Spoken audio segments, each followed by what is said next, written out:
tires. Start your engine! Ready, green flag, all rolling. All the way out, stay in, come on. Bye-bye, run in, see you later. These guys are really good. Keep digging, stay in the gas. Hang on, dude, baby. Did not hit a thing. Why are you waiting so long, man? Bottom clear, shaking you down here. White flag, hit your mark.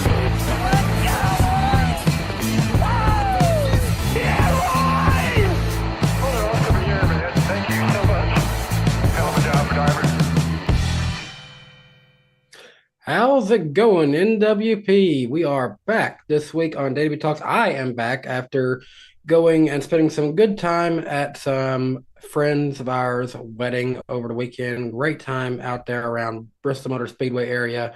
But we're back. And guys, we're back in time for a national holiday. Are you guys aware of what today is? Eric, did you know about this? I did not. What should we be celebrating? We are here to celebrate Leif Erikson's Day. It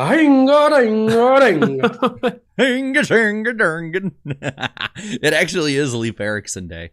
Okay. Which, funny aside here, one of my coworkers, when I was like 18, working in a grocery store, he was like, he always had trouble in the past with like relationships, remembering when his anniversary was. He'd always forget, or he'd book the wrong day or whatever.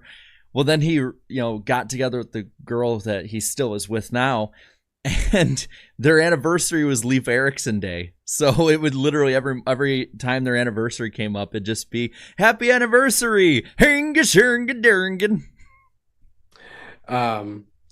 And also we're celebrating the national week-long holiday of Vanderbilt beating Alabama. How about that? It was definitely a weekend of upsets in college football. My Vols took an L too. Everyone's taking L's these days. They are all the rage. Everyone's getting them these days.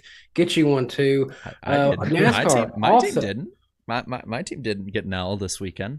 Hey, they might. Your team is the one I think doesn't. Yours wants to be different. So I'm proud of you guys. But no, it was a weekend of upsets though in college football. It was a weekend of upsets for NASCAR, as what I call the most stereotypical upset winner in NASCAR. Ricky Stenhouse Jr. goes back to victory lane for his fourth win of his NASCAR Cup Series career, and this was also the fourth closest finish of the 2024 season, as he won this race by 0.006 seconds. And it's only fourth, I guess, behind Larson, Buescher, the three wide at Atlanta, and Sieg Meyer. Mm-hmm. Wow. What a year. Wow. What a year. The year of the photo finish. And can we call Ricky Stenhouse an underdog on super speedways at this point? This is 2 straight years with a super speedway win. And like Danny just said, it's his fourth super speedway win of his Cup Series career. Yes, he is overall an underdog, but at these super speedways now, he obviously knows how to handle business. Roush, JTG, old package, new package.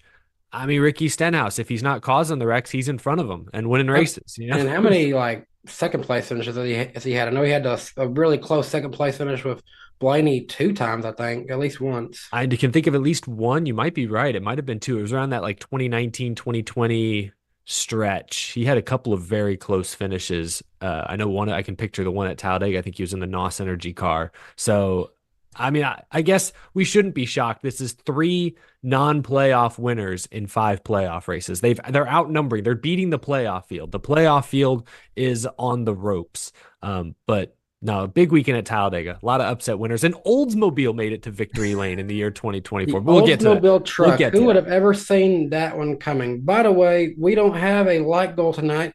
As in my absence, I was told you guys hit the preset like goal for me, so I don't necessarily need to. Oh, that is so weird. I'm just saying Urban Alvarado gifted 1 membership, and it was gifted to himself. That is interesting. Okay. Wait, how did he do that? Wait, how did that? I think it's literally random. So how does that even happen? Task failed successfully. Happy birthday He's like, oh, crap, to I gifted me. myself a membership. Happy birthday to me. How did that happened? Happy birthday Didn't to Eric, me. Didn't Eric get gifted a membership on one of our channels one time? I did. What? Yeah. Sometime I got gifted. I got tagged. I think it's super random. So like, what are the odds of the nearly It's 300 people watching? it's like, no, I'm not gonna join. I'm gonna gift one to somebody. Oh crap, there I am. Snappy says the Obama like medal award Oh, meme. He's giving yes, a medal to I love himself. that one. As I was saying, I'm Michelle, not gonna. I gifted myself a membership. I'm not going to have to gaslight you guys, but I still am going to gaslight you because you should still like that. There's 260 watching. Still hit it up there. We should do have a fun time. We should do a thing if they hit the like goal the rest of the year. We just make it permanent next year. Ooh, Like give them I a like real that. challenge, like There's through the what? last 5 weeks. Yeah, I was gonna say we got like 5 or 6 shows left. So if y'all can go 5 for 5, 6 for 6, then the like goal disappears. Poof. Just like that. Poof. Never to be gaslit again. Poof. That's a challenge, chat. That is a challenge. Yeah. And that's just everyone's. hitting them. I got their attention. Like, wait, what? Permanent? The charters may never be permanent, but the elimination of the like goal could be. Jim Sorry, France comes in. No, it's not. Yeah, Jim France bursts down the door. The light goal must. If we're sticking with for. we're sticking with the meme format here. Jim France is like the Big Bird meme in the doorway. Yeah, Jim, I don't want to keep gaslighting next year. Well, I guess we should talk about Ricky Stenhouse Yeah. Yeah. and Talladega. How about the big chunk in his door? Chunky. Foam gate. It's gonna be one cool looking race win diecast from Lionel, I imagine. That's a good point, actually. Good decal. I like though that Denny Hamlin pointed out that like if by the letter of the law, seeing how that's like the word of the sentence of the week that the NASCAR is using for everything they justify. By the letter of the law, he probably should have been penalized and come down pit road in some way to repair it. Yeah, no, he probably should have been. You'd hate to lose a race that way.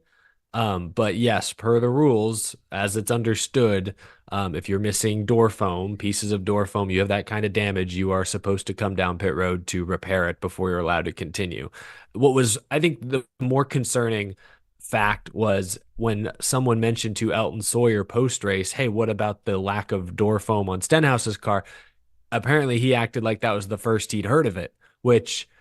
maybe he'd seen it and just didn't have a good, defense ready to counter, or maybe he hadn't seen it. And if NASCAR race control didn't see it, that's a concern because I know they had a huge crash, 25, 28, 27, whatever cars damaged. Like they had a lot to look over there. I understand they were probably overwhelmed, but the leader of the race with significant left side damage needs to be scrutinized. Like they can't miss that.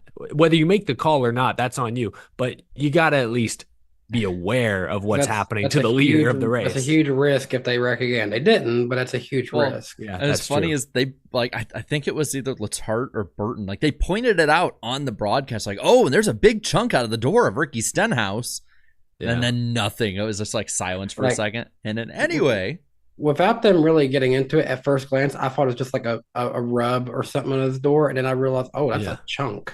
Yeah, it is. Because I'm used to like the door foam. I don't know if the next gen car it's different, but back in the day it was like blue, and it looked like it was all kind of black or dark gray. It was a lot harder, to Danny's point, to see what was just like donut versus what was actually, oh, there's like real interior damage there that probably needs to be looked at. So I can make some excuses for NASCAR, but at the end of the day, they do need to get better. I don't want to see them make that call in that moment, but if the rules are black and white, then they have to.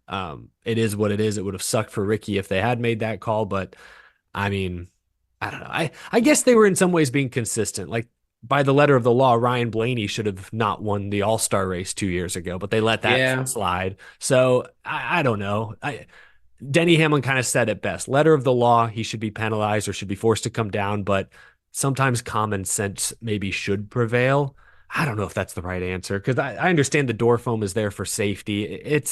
That's a tough call. I'll put it like this. Like there's so many times safety wise you're looking and it's like they have cars out there, even with the DVP, that no way would match the safety standard. Like I'm pretty sure if a bunch of the car in the back is missing and then they like just ass pack it in the wall going 180 at Michigan, I'm pretty sure that car is going to crumple up and hit and give a lot more force to the driver than if it didn't have that kind of crumple zone with it. Like when there's just an entire back bumper and some of the side missing. So it's like, I really don't think it was that big a deal. I think that NASCAR probably looked at it and thought, nah, it's not that big a deal. And then there's Denny, who's just like pissed at the world right now, just like, ah. Well, then there was, I don't know if it's on our itinerary, but we can mention it real quick. The roof rails missing from the two RFK cars. I haven't dove into this too It's on greatly, the but thumbnail.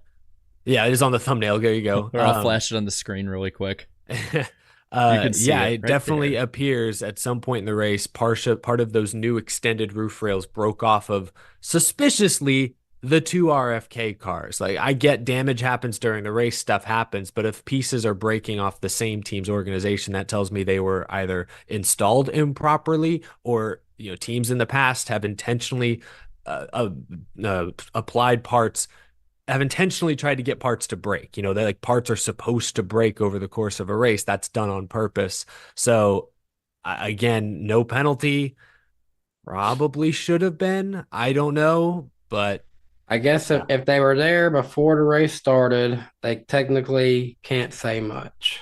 Well, but they can't, because in the past, when like crew members would body slam the door to like flare out the side roof. skirts, the like under green, the roof looks fine right before the race back in like 2018 with like Harvick's car, and then it indented in. Yeah, then because the race. Screws were loose, it warped the So I think just because it passes pre-race doesn't mean it should automatically pass post-race. But yeah, it is. Dale Jr. and Junior Motorsports appealed the Sam Mayer Xfinity penalty we'll talk about, and he claims it was damage during the race. The appeals panel said nope, car failed post-race. Maybe they thought, hey, Junior Motorsports intentionally built the car to fail in that respect. I don't know, but it's tough. I do think there probably should have been at least an acknowledgement from NASCAR that two of your fastest cars were missing key aerodynamic pieces by the end of the race. Jake in the chat here. Hey, Elton Sawyer, just fly in from Stupid Town. Oh, dang. Somebody's gonna make that meme and like tweet it after one of the races, and it's gonna go viral. Somebody's going to. But I mean, if you want to be real technical about it, since this was all put in place to stop the cars from flipping in an effort of safety, this is actually kind of a safety violation a little bit towards the way that it is, if it was done intentionally or not. Obviously I'm being a little facetious with that, but I think that the way that they kind of called really the entire DVP, all of this stuff, and we'll talk about that in a bit, I feel like it was so sloppy. Like, what's the point of penalizing somebody who really wasn't involved in really too much of any of that, with the Stenhouse deal, with the RFK deal? Like, they're being consistently inconsistent, as Hands NASCAR off. does. Yeah. Yeah, I don't hate the no calls, but I just feel they probably both should have been called. It's just, we saw a couple weeks ago at Kansas how strict they enforced the DVP with Josh Berry. That was overboard. And Elton Sawyer, I think, admitted after the race that was probably too far. And so after being hyper strict a week ago, they overcompensated by being extremely team friendly, extremely hands off, to the point that teams literally had parts falling off their car or broken off their car that shouldn't be, and NASCAR looked the other way. Like, there needs to be a middle ground. I get that what happened to Berry was wrong. They admit that, but you can't have rules and not enforce them either. So there's got to be a middle ground that they strike for next year at least. For me, and this, maybe it's just because I, didn't read the rules right. Maybe it's just my listening retention isn't great. Even as a diehard NASCAR fan, I don't even kind of know very well the actual rule, because NASCAR, if you look since 2017, continuously changes this policy, this rule, whatever you want to call it. I saw some people get pissed at me for calling it a rule. It's like, they constantly keep changing it. One, how are fans supposed to remember this? But two, if you keep changing it and doing little tweaks, and some people in the industry, from what it looked like, didn't even know NASCAR made like a little tweak through the week about it. It wasn't out there in any way. So it's like, I don't blame people that are getting either towed to the garage or towed to pit road for being pissed off. And you talk about that at the same time, they let teams, work while it was under caution. They were stopped, but a yellow light was on, but none of the cars were moved, and then they went back to red. And I'm pretty sure one of the cars that benefited, and we'll talk about him in a moment, is Alex Bowman. Got like a minute and a half worth of repair work, just kind of gifted to him. So I just don't even know like where to start on fixing it when I don't even really know what NASCAR's going to change it with at this point. Like you said, it was sloppy all across the board, allowing Briscoe and Elliott to get a push back to pit road when the policy has been, no, you go to the garage. Like that was egregious. There were a ton of missteps, but I guess to tie this all together and kind of move on a little bit, if I'm going to give NASCAR any grace, it's because they did have to sort through the largest crash in Cup Series history. 28 cars piled in on the back straightaway. I didn't even think it looked that big when I first saw it because it looked like a lot of cars were just spinning. There was a lot of cars getting damaged, but a lot of cars were just spinning around. There was no we've seen crashes heading into turn 3 over there where like Brendan Gaughan goes flying and, Logano, I think, went flipping one year. There was no like, wow, oh gosh. Yeah, there was no focal point, when the 78 went flipping that one year. Kenseth flipped that one year. Logano hit the wall pretty hard on the inside. That was about the biggest one I saw. But like I remember seeing the 48 of Bowman. He didn't really hit anybody. He's just spinning around the entire time and then just drives out of it. Christopher Bell was like in the center of it and like maybe got some door contact here and there, but basically drove through unscathed. Well, technically in the crash that's still though. To kind of finish the end of that initial one and then go to the crash itself. It really felt like NASCAR was sort of tinkering with the way the rules were enforced or just flat out ignoring it for like 2 playoff guys, whereas others like last week, Josh Berry didn't get that grace. And it's just, that's true. Here's the thing. I don't blame the people involved in being pissed off or being confused because NASCAR is the sole reason for this problem. They designed the car that acts like a giant fat beached whale every time the tires go flat or in the grass. That's on them. And it's I don't think the team should have to pay both monetarily as well as points wise for NASCAR's mistake, which it is. Agreed. I mean, NASCAR designed a car. Every car has flaws, but there are fundamental flaws of this car for oval racing in particular that they should have the ownership to meet up to and fix. That's my take on it. I think you either have to give way more grace across the board of these teams for the problems that they create until they fix it, or just fix the damn problem one way or another, even if that's completely redesigning parts of the car so that you don't have the same problem that we had in spring of 2022. Like this has been a problem we've had for 3 years, and I don't know what much more we can say about it than that. The 28 car crash, there was no focal point. But did anyone else see Daniel Hemrick just go in like, guns a-blazing, saying, rah, playing hero ball? Someone on Twitter he saw a hole. Someone on Twitter said, bro thinks he's Cole Trickle. Yeah, I was going to say, like, he's like a running back. You can drive through it. Running back who sees a hole and then immediately closes up and he just, butt fumbles right into his offensive line. Yeah, that was Hemrick. Bro was Will Levis in NASCAR form. I'm sorry. I applaud the any butt fumble reference ever. You're welcome. It was a full on derp moment if there was ever one for NASCAR. Yeah, it reminded me of Jennifer Jo Cobb a couple years ago. I'd have to rewatch the replay. Maybe there was a hole there, but I just remember thinking in real time, where is he going? Oh, yep, there it is. There wasn't much of a hole. There was something, but it wasn't much. I'm thinking of Jeff Gordon when he was talking to Brad Keselowski after Texas about a decade ago, and they had that little brawl. You saw a hole? You saw there was a hole. I left a hole. Like I'm just thinking of that. We got to stop throwing the word hole around. Who knows who's watching? What NASCAR TikTok? There's going to be a NASCAR account. Quit saying hole and quit saying he's coming hard. Coming hard. And in the middle, right into a wall. He sees a hole and he's coming hard. Oh no. The Daniel Hemrick story. Wow. But I mean, look, that crash. I know a lot of people were upset at him. I know he's been in the middle of these before, but I really don't see anything too egregious with what Brad Keselowski did. I mean, you have to really to get people ahead with how kind of gridlocked they are. And I don't think necessarily this was a bad race, like a lot of people are saying. I had a lot of people getting mad at me for being positive about this race, which is really funny when you think about my track record. But you have to bump and kind of hit these guys so hard to move ahead, especially at the end of these races. We saw it in the spring finish at Talladega. We saw it during the race today. We saw it with Harrison Burton's win at Daytona. I really don't think he did anything wrong. I just think he was doing what he had to do. And I think that if NASCAR can figure out a way to kind of remedy this and improve upon the package, you'll probably see wrecks because of this, but it won't be, what I personally think was more of just kind of a racing deal.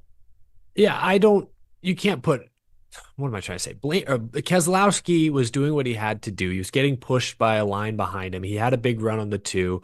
I think the only thing I felt the need to point out is that Keselowski, more so than anyone else in the field, has spun people off his nose at super speedways the last 3 years. He's done it at least half a dozen times. And so I guess maybe it's unfair, but you can't get the benefit of the doubt, especially when the replay clearly shows he came across Cindric's bumper pretty significantly. Like he was nowhere close to hitting the 2-car straight, square on. Some of that, it looked, after I did a video, I looked at it closer. I was like, the 2 came up a little, or it was moving a little, so it's not all in the 6, but Keselowski was not even close to aligned, had a couple of seconds, I thought, to better align himself, didn't, and sliced across the 2's bumper and caused the crash. So Keselowski's a great super speedway racer. We all know that. He's won at Talladega like 6 times. Like he's fantastic. But we've seen in the last 3 years, I named like 4 or 5 incidents earlier this week off the top of my head that he has been largely responsible for. And, it's tough because like you're saying, Jarrett, he didn't have a whole other of other options there. Maybe he does hit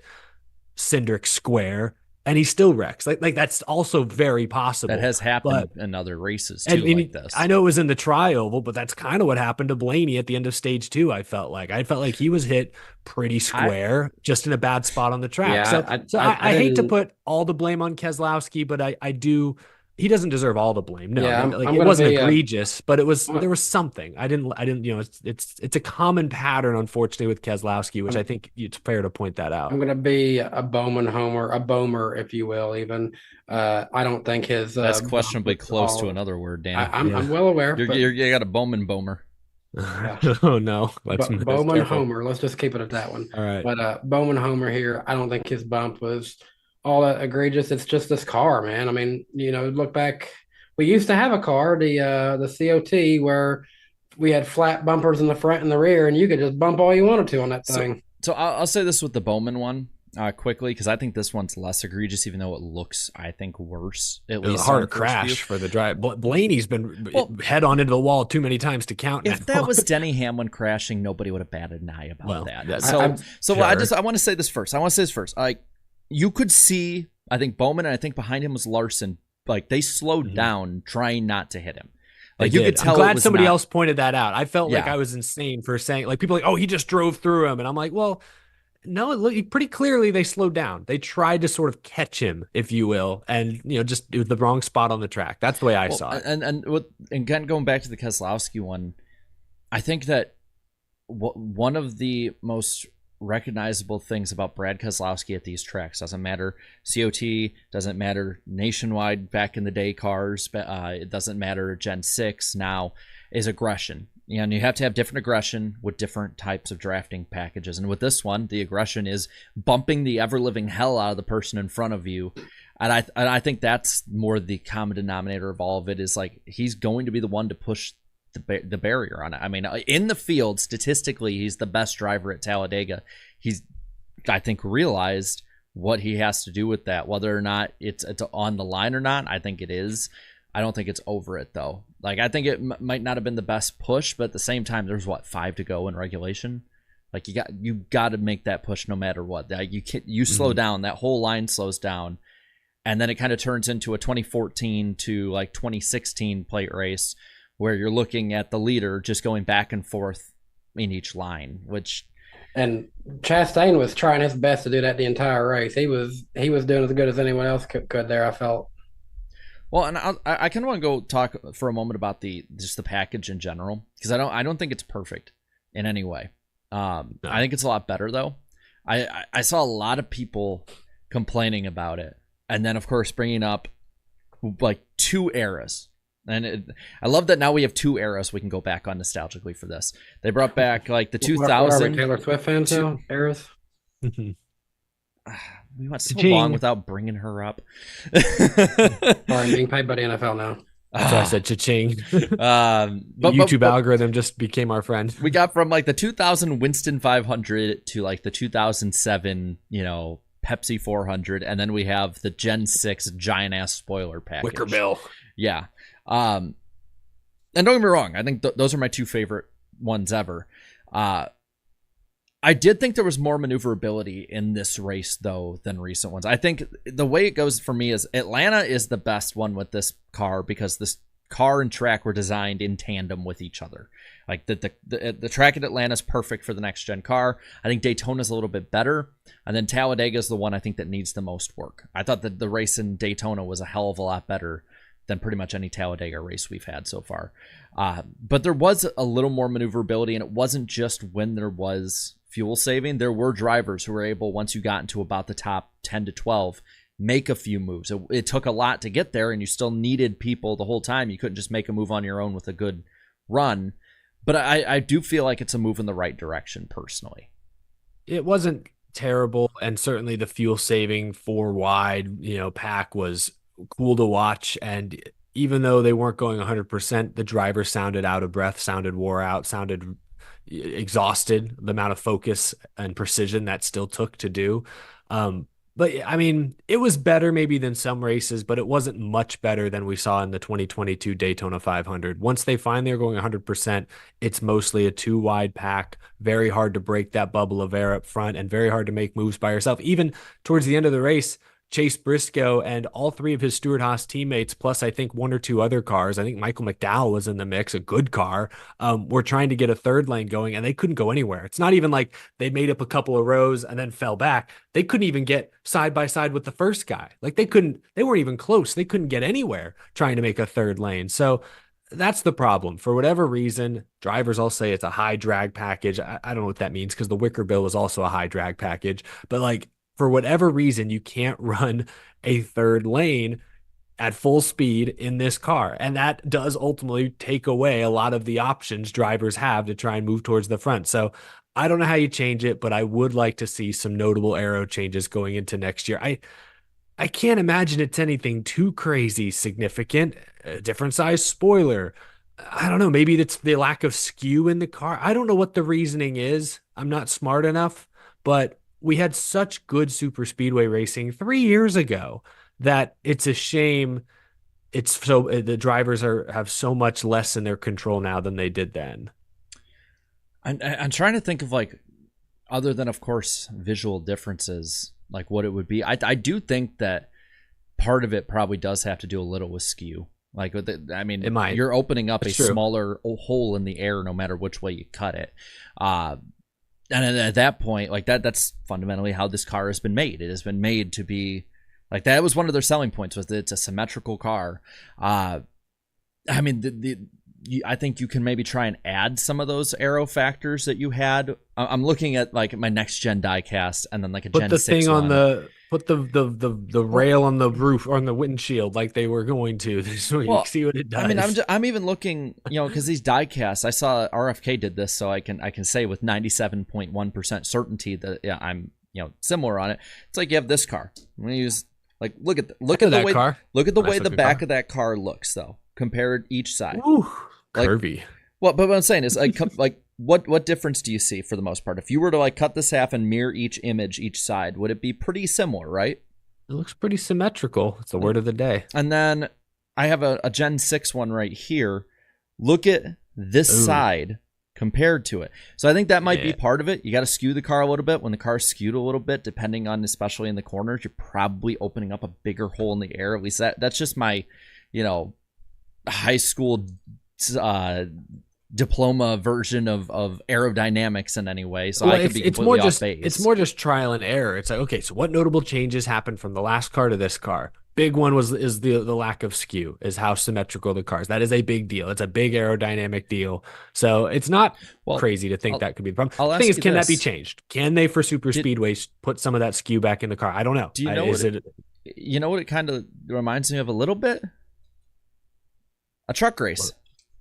Trucks kind of symmetrical, a little more symmetrical than that is like flat on each side. Yeah, so that might, and I would say personally, I think Truck Series for the longest time, like they'd have the flips because obviously a truck is different than a car, but like I would say that racing wise, it's truck series races have been a little more difficult to get a third line that's viable up there. Now, granted, it's also because they have drivers that, you know, are an inch away from flip into the grandstands half the time, but amateur drafters. Yeah, but I think it's like when you look at the way that the next gen car is, I mean, it's in so many ways designed differently than the last 3 generations of cars, going back into the 90s at that point. So it's like there's so many differences that you have to learn, and NASCAR gives them such a smaller box to work with too. Like, to me, the biggest thing they got to work on obviously is short track racing, but I think right up there is super speedway racing for 2 big reasons. One, I mean,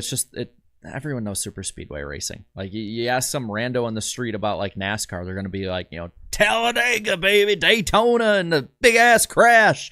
But the other part of it is like, you need it to be the absolute best entertainment value possible, because it is your biggest race that sets the tone for the entirety of your season, and next year sets the entirety of a tone for a 7-year broadcast deal. So like, I would not be surprised, even though, like I said, I do think it was in the right direction. I'd give it probably a C+, B- grade if you're looking at it like on a letter grade side. I would not be surprised though if they have preseason testing in some form, and if they take big ass swings at the package to try and make it better, because it is going to mean that much more next year.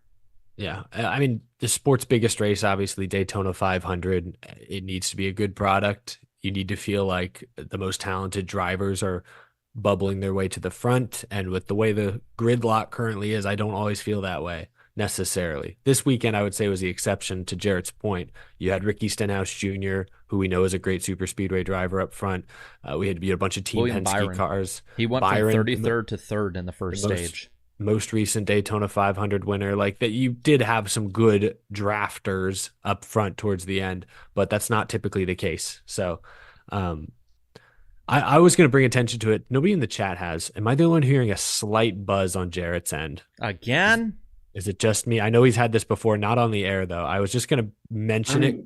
Not hearing it, but I'm also not wearing my headphones, and I hear my wife running the washing machine to my left. So he's got to drown it. It's not terrible, Jarrett, and nobody in the chat has mentioned it. So maybe I'm like part canine and I'm picking up frequencies no other human can hear. I'll stop breathing into it. It's only something that 6 foot plus people can hear. So everyone in the chat saying it's just me. Oh no, Jake says he hears it. Oh, thank God, I'm not crazy. Someone said the curse of John Candy is affecting Eric. Oh. Did you ever find out who John Candy was? That was a little disappointing. I found out on the air who John Candy was and what movies I'd seen him in. So I went through this week and I asked 4 people, 2 of them about our age, mid to late 20s, and 2 of them much older, 50s, 60s, if they knew who John Candy was.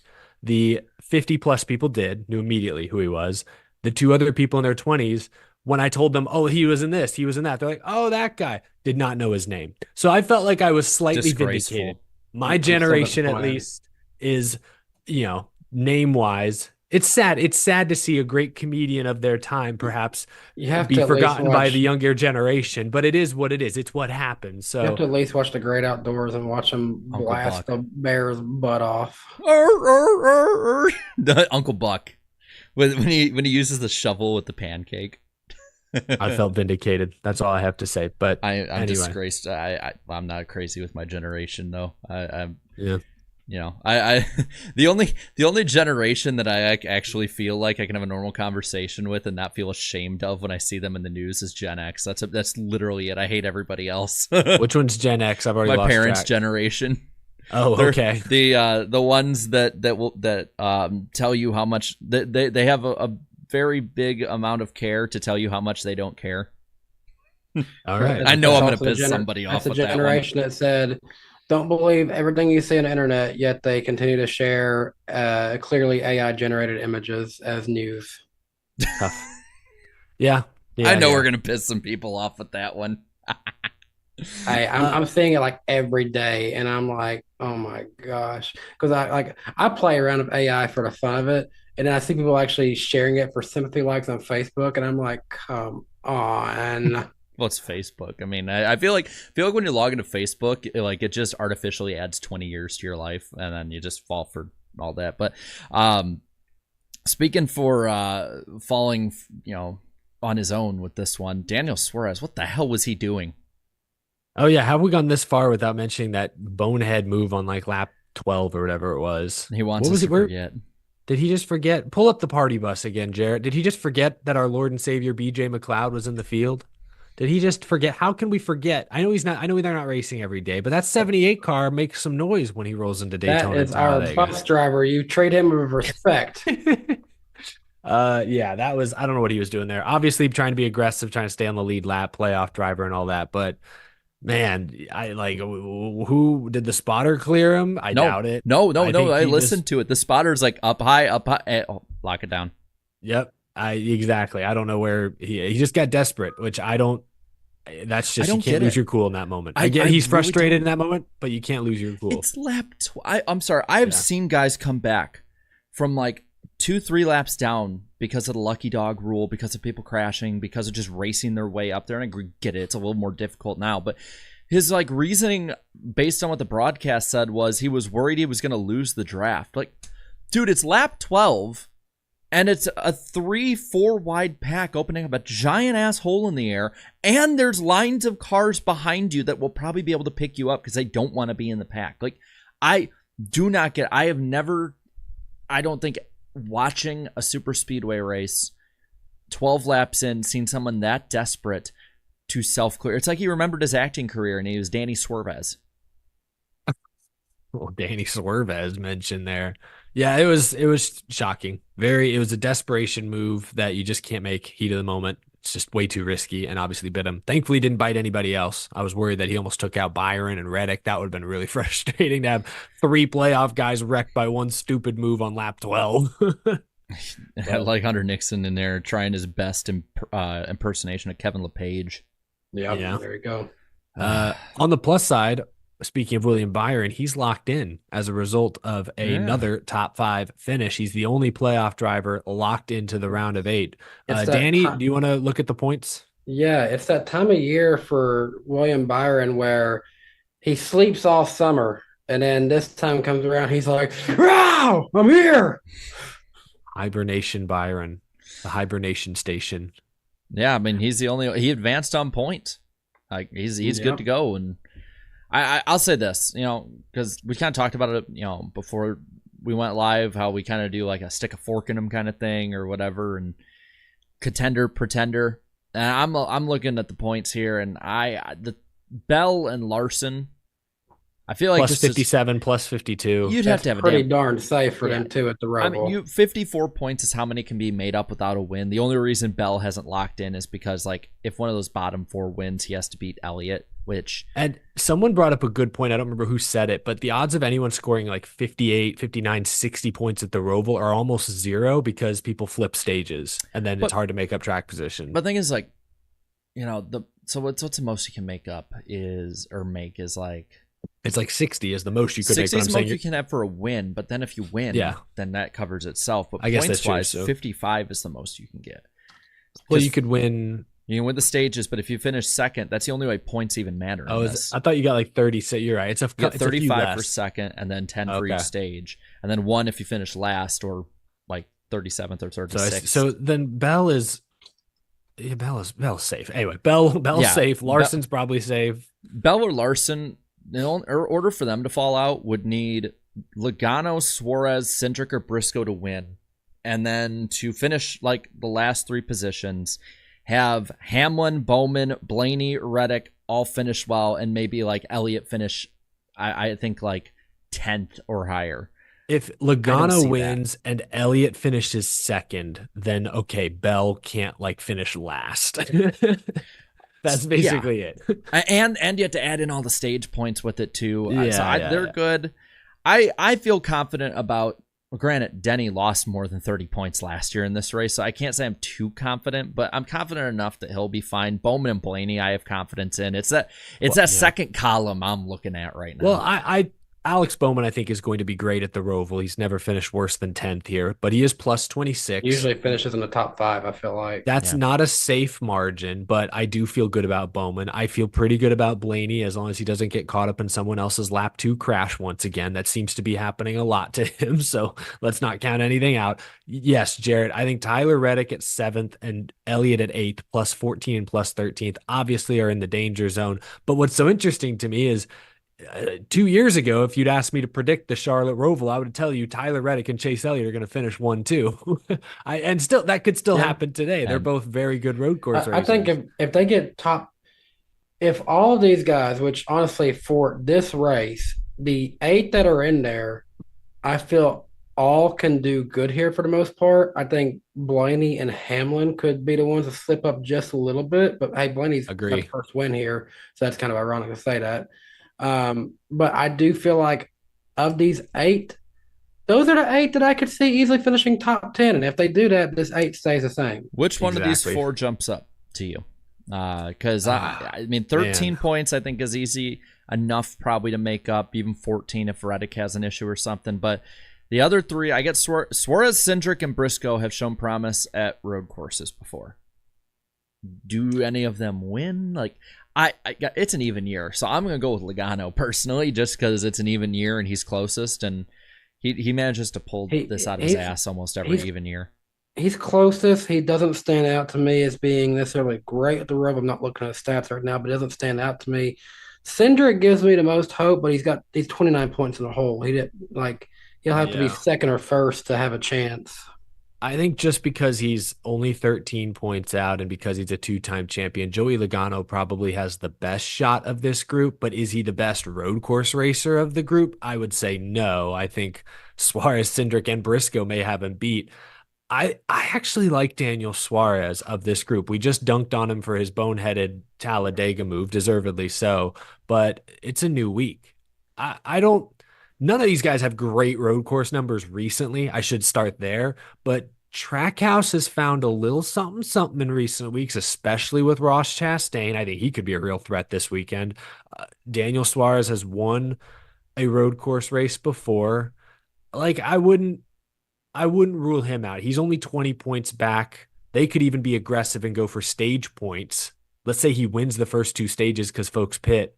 Like, I'm just saying he could get that 20-point deficit down to single digits by stage 3, and if he can drive his way into the top 10, he might be in business. So I wouldn't rule out Daniel Suarez of that group. Peter has a good point. Logano, 5 Roval top 10s in his career. He was 5th, I think, last year. So like Logano's good. He doesn't have a top 10 on a road course this season, though I believe he did win the pole at Sonoma. So he's kind of a wild card. Again, of the group, he's probably the most likely to make his way in. Veteran, championship experience, all that stuff. But if we're just focused on who's the most likely to pop out a road course of that group, I would go Daniel Suarez. I think the X factor is who adapts best to the new configuration layout. That hairpin turn. See, Logano and Suarez can both be bowling balls when they need to be. Joey Logano has proven multiple times, Indy Road Course and COTA, that he will go 5 wide when there is no room and knock everybody out to get ahead. That's a good point. My hot take is I'm actually not too concerned about the hairpin because I feel like they'll work themselves out for those straightaways enough that they'll be kind of more apart from each other when they get there. They won't be on top of each other by then. That is true. It won't be like a restart. I'm just worried of who in 15th thinks they can get to the top 5 in one corner. Like, who's going to make... There's going to be somebody. Chastain, Logano, outside of Ross, it's probably Joey. Carson Hocevar, potentially. Hocevar. Yeah. Like, let's not underestimate the ability of some of these guys to be really stupid out there. Like, and don't get me wrong, that makes NASCAR fun. Like, we need more people to be stupid sometimes, but like not like Suarez stupid this past week, but just like bonsai stupid. Stenhouse will pull an Alabama win last week and then just bonsai everybody first turn in there.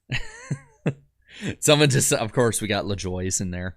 It's like somebody's gonna do it, man. Somebody is gonna just Leroy Jenkins that thing straight into the hairpin. I'll be really curious because like how tight will the field still be by then? I just don't think it will. I think you can get a couple of positions bonsaiing, but I don't think you're gonna be like it's not gonna be COTA restart turn 1 or Indy Road Course turn 1. I don't think it's gonna be quite that egregious. It'll be more if you have a close battle for the win late, that's an opportunity for a guy to ship it on someone and get a position. We'll see. But of that group, I think Logano and Suarez, I got my eye on them. Well, and I asked this for the playoff grid of those guys, like especially Byron, Bell, Larson. Byron, of course he will, but Bell and Larson being plus 57, plus 52, they're probably going to lock in after the first stage more than likely, or basically be like, I think their strategy is going for the win.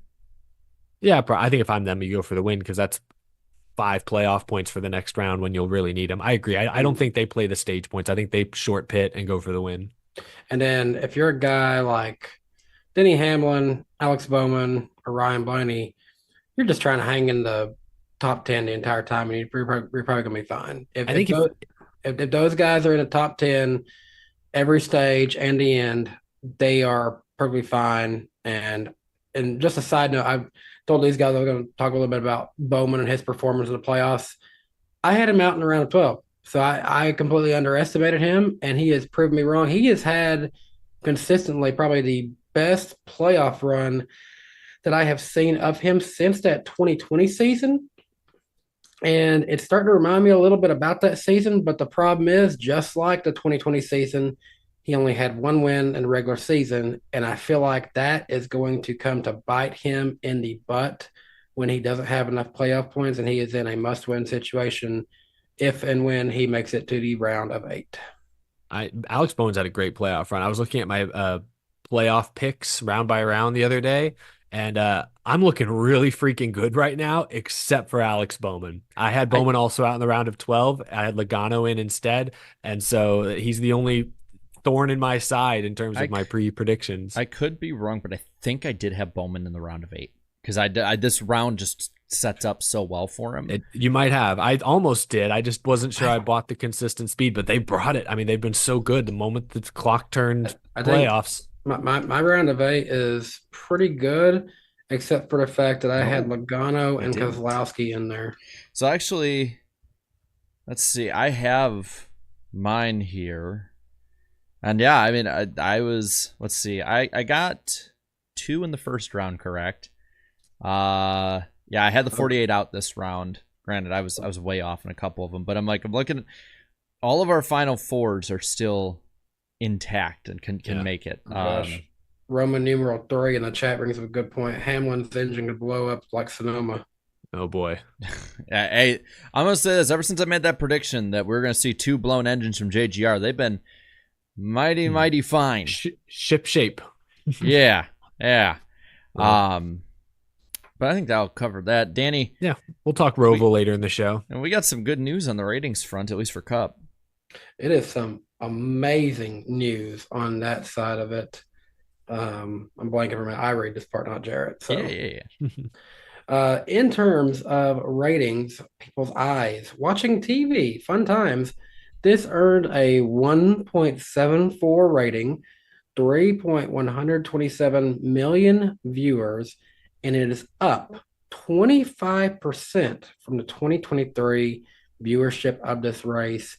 It is that just a mistake there, second part there, Jarrett? Or we don't have to point it out. Okay.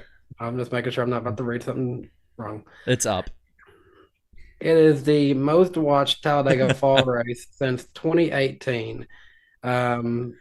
All races with no full screen commercials so far have overall been up 15% year over year. And this is the most watched playoff race since the 2022 season finale.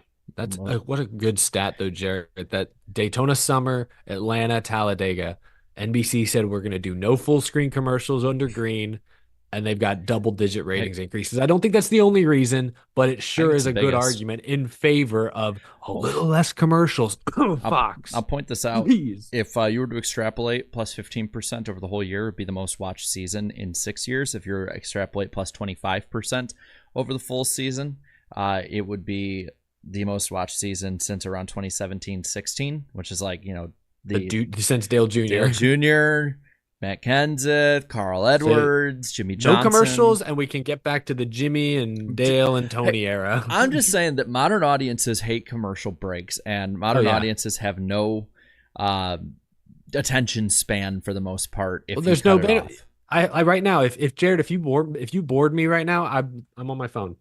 Oh my gosh, I'm on Twitter, literally as we speak. Took no time. It's that We have easy. so much on-demand content at all times. So guys, we got to be entertaining. We got 350 people watching right here. There's a lot of pressure on us Oh to gosh, be I gotta do entertaining. something. No. This would be a bad time. Point is, this would be a bad time for a full screen commercial break. Or put us on cable. I was laughing. Yeah, I was this would be hoping a bad time if someone insert an ad right now. That's what I Please was gonna don't. say. I kind of wanted Danny to insert an ad into this stream. It took me a second, and then right when you said it, I was like, okay. And then we could see how many of our viewers leave, and then we could add that to Jared's 15%, and it could continue. We could figure this Yeah, I'm out. actually gonna watch the little. It shows you in the studio mode. It shows you like a little live chart of the numbers going up. I'm curious if it goes down. And I play an ad. It That'd be will. funny. Jared's like, please don't, Jesus, please. Some people are saying it froze or lag. That probably means that they have ad blocker on, which means I don't get paid. Oh well. Wait, did you Anyway. actually play an ad? Yeah. I did hit Yeah. insert ad. And it went Okay. down about 30 viewers. Wait, we did. Oh my God, we lost 30 viewers. Uh-huh. That's about 15%, right? No, that's about I gave them a commercial and they said, no, I'm out. No Danny B ever. I hate this guy. I hate this show. That's funny. All right, well, what about did we say Xfinity and truck ratings? Xfinity got 900,000 viewers. No, we'll talk about that. Xfinity got 917,000 views on the CW, which is impressive for a channel that supposedly no one can find. It doesn't exist for a lot of NASCAR fans now. Trucks had 343,000 on Friday, which being on a Friday, not many people are used to a truck race being that early on a Friday. Terrible time slot. Yeah. So that number is what it is. Did they even bother to show up to the booth for that race? I don't even remember. No, they did not. They were in the Shocker. studio. I'm showing them. I'm showing that. Shocker. Yep. 7 more years. 7 Um, more years. Something else you can look forward to for 7 more years is Jared's pole. He's Pole? got pole. Paul? Oh, Paul? sometimes they Mine? pull. Mine? 7 more years of pole. Paul? Dang, a little light on votes. I feel like only 11,000 votes for this one for a Talladega race. That seems very low. Well, yeah. But of that, 48% of you guys said this was a great race. 36% said it was good. 12% said average. 2% said below average, and 2% said bad. Meaning we had a net positivity of 84% and a 4% net negativity. Which That's extremely positive. yeah, More this is a than super Gluck. favorite race. Most people enjoy that. Gluck's poll, I think, was like 20% lower in positivity. Yeah, Yeah, that's interesting. that's surprising. It's Twitter. It's a cesspool. We don't. I guess that's true. You got it. It's the Twitter. You have to pay the Twitter tax. Knocks it down 10% negativity. So first comment was from Vermonter. So positive, negative meme. Vermonter. Vermonter. That's a and new name, I Talladega. think. We'll go I'm gonna- positive. Yeah, I'm gonna say positive. I think from Vermont they enjoyed this. Typical Dega super speedway race. Can't make it back to the flag without wrecking. Also, hate that these races are in such a tight time slot. There's no room for error once again. No post race. Nope, they hated it. That was negative. Also, they did make it. I mean, other than the big one with 5 to go, I guess that's what they're talking about. But the fact that we only had one overtime and there were no notable incidents, kind of surprised me. Comments here. Timmy Wolf. This was one of the best super speedway races I've seen in a while. That 4-wide racing was absolutely incredible. I think that's a Kyle Petty clone saying incredible. That's incredible. Nugget. Kyle Busch pulling out of line, hoping someone would come with him, and no one does, was the story of his season. Someone needs to make an edit of that with like the Mr. Krabs world's smallest violin playing as he just falls to the back of the back. What did he expect? I'm Yeah, sorry. it was a all dumb playoff move. guys behind him. Like none. Yeah, Everyone's like, why didn't they pull out? Like, oh, I don't know, because look where they're at right now. Like, of course they're not. They're like the moment incentivized them not to pull out in any way. Mm-hmm. The pullout game was atrocious at the end of that race. Mm. Pointless crap says LaJoy made it without flipping. I just kind of found that funny. The comment Met the bar, I guess. Well, I mean, if he did win, we were just gonna have a Tyler Reddick win. So NASCAR shill says, thank you, Steve Phelps, Steve O'Donnell, and Ben Kennedy. What a great race. 2311 and Front Row Motorsports should take this moment to reflect on how terribly they've treated the France family. dude, NASCAR shill has been in full gimmick all this week, and I commend him for He it. has been working overtime, double overtime to get to protect the France family. It scares me how many morons on Twitter don't know that it's a parody. Dude, it frightens me every time I look in his replies, and I'm like, it reminds me of that George Carlin skit. He's like, think of it right now, how dumb the average American is. Half of those Americans in the world, in the country, are dumber than that person. We haven't met NASCAR Shill at a race, have we yet? None of us have. No, but I would love to shake his hand or her hand. If and when we meet NASCAR Shill, they need to just walk up to us and say, I sure do love the France family, and I love NWP for promoting NASCAR. There's picturing like Steve O'Donnell. NASCAR Shill. I don't know if it's the same person or another one, but there's a commenter on YouTube who comments under NASCAR Shill's comments called "Not Jim Francis Burner Account" that just seconds everything he says. Here's what I really want to see is I want to see like a Steve O'Donnell or someone like an actual major NASCAR figurehead reply to one of our tweets, only to realize, oops, forgot to switch over to the NASCAR Shill handle before I hit send. It's gonna happen, and out themselves. I think it'd be hilarious. I mean, it's probably just a fan, but I'd love to think that it's like I like to think it's a host from Sirius XM. You know, if they a certain one who's been around for a long time. There's a lot of those. Okay, one who has a more shilling type vibe. Everything he ever says. There's a lot of those. I kind of like the word shill. We don't really talk about that enough. It's kind of a fun word. I just like every time, Danny, you have a descriptor. I'm just like, I can think of a lot of people in this industry that fit that. Hey, not Jim Francis Burner account is in the chat. Hey, yeah. Noah Coleman says, how about this stat?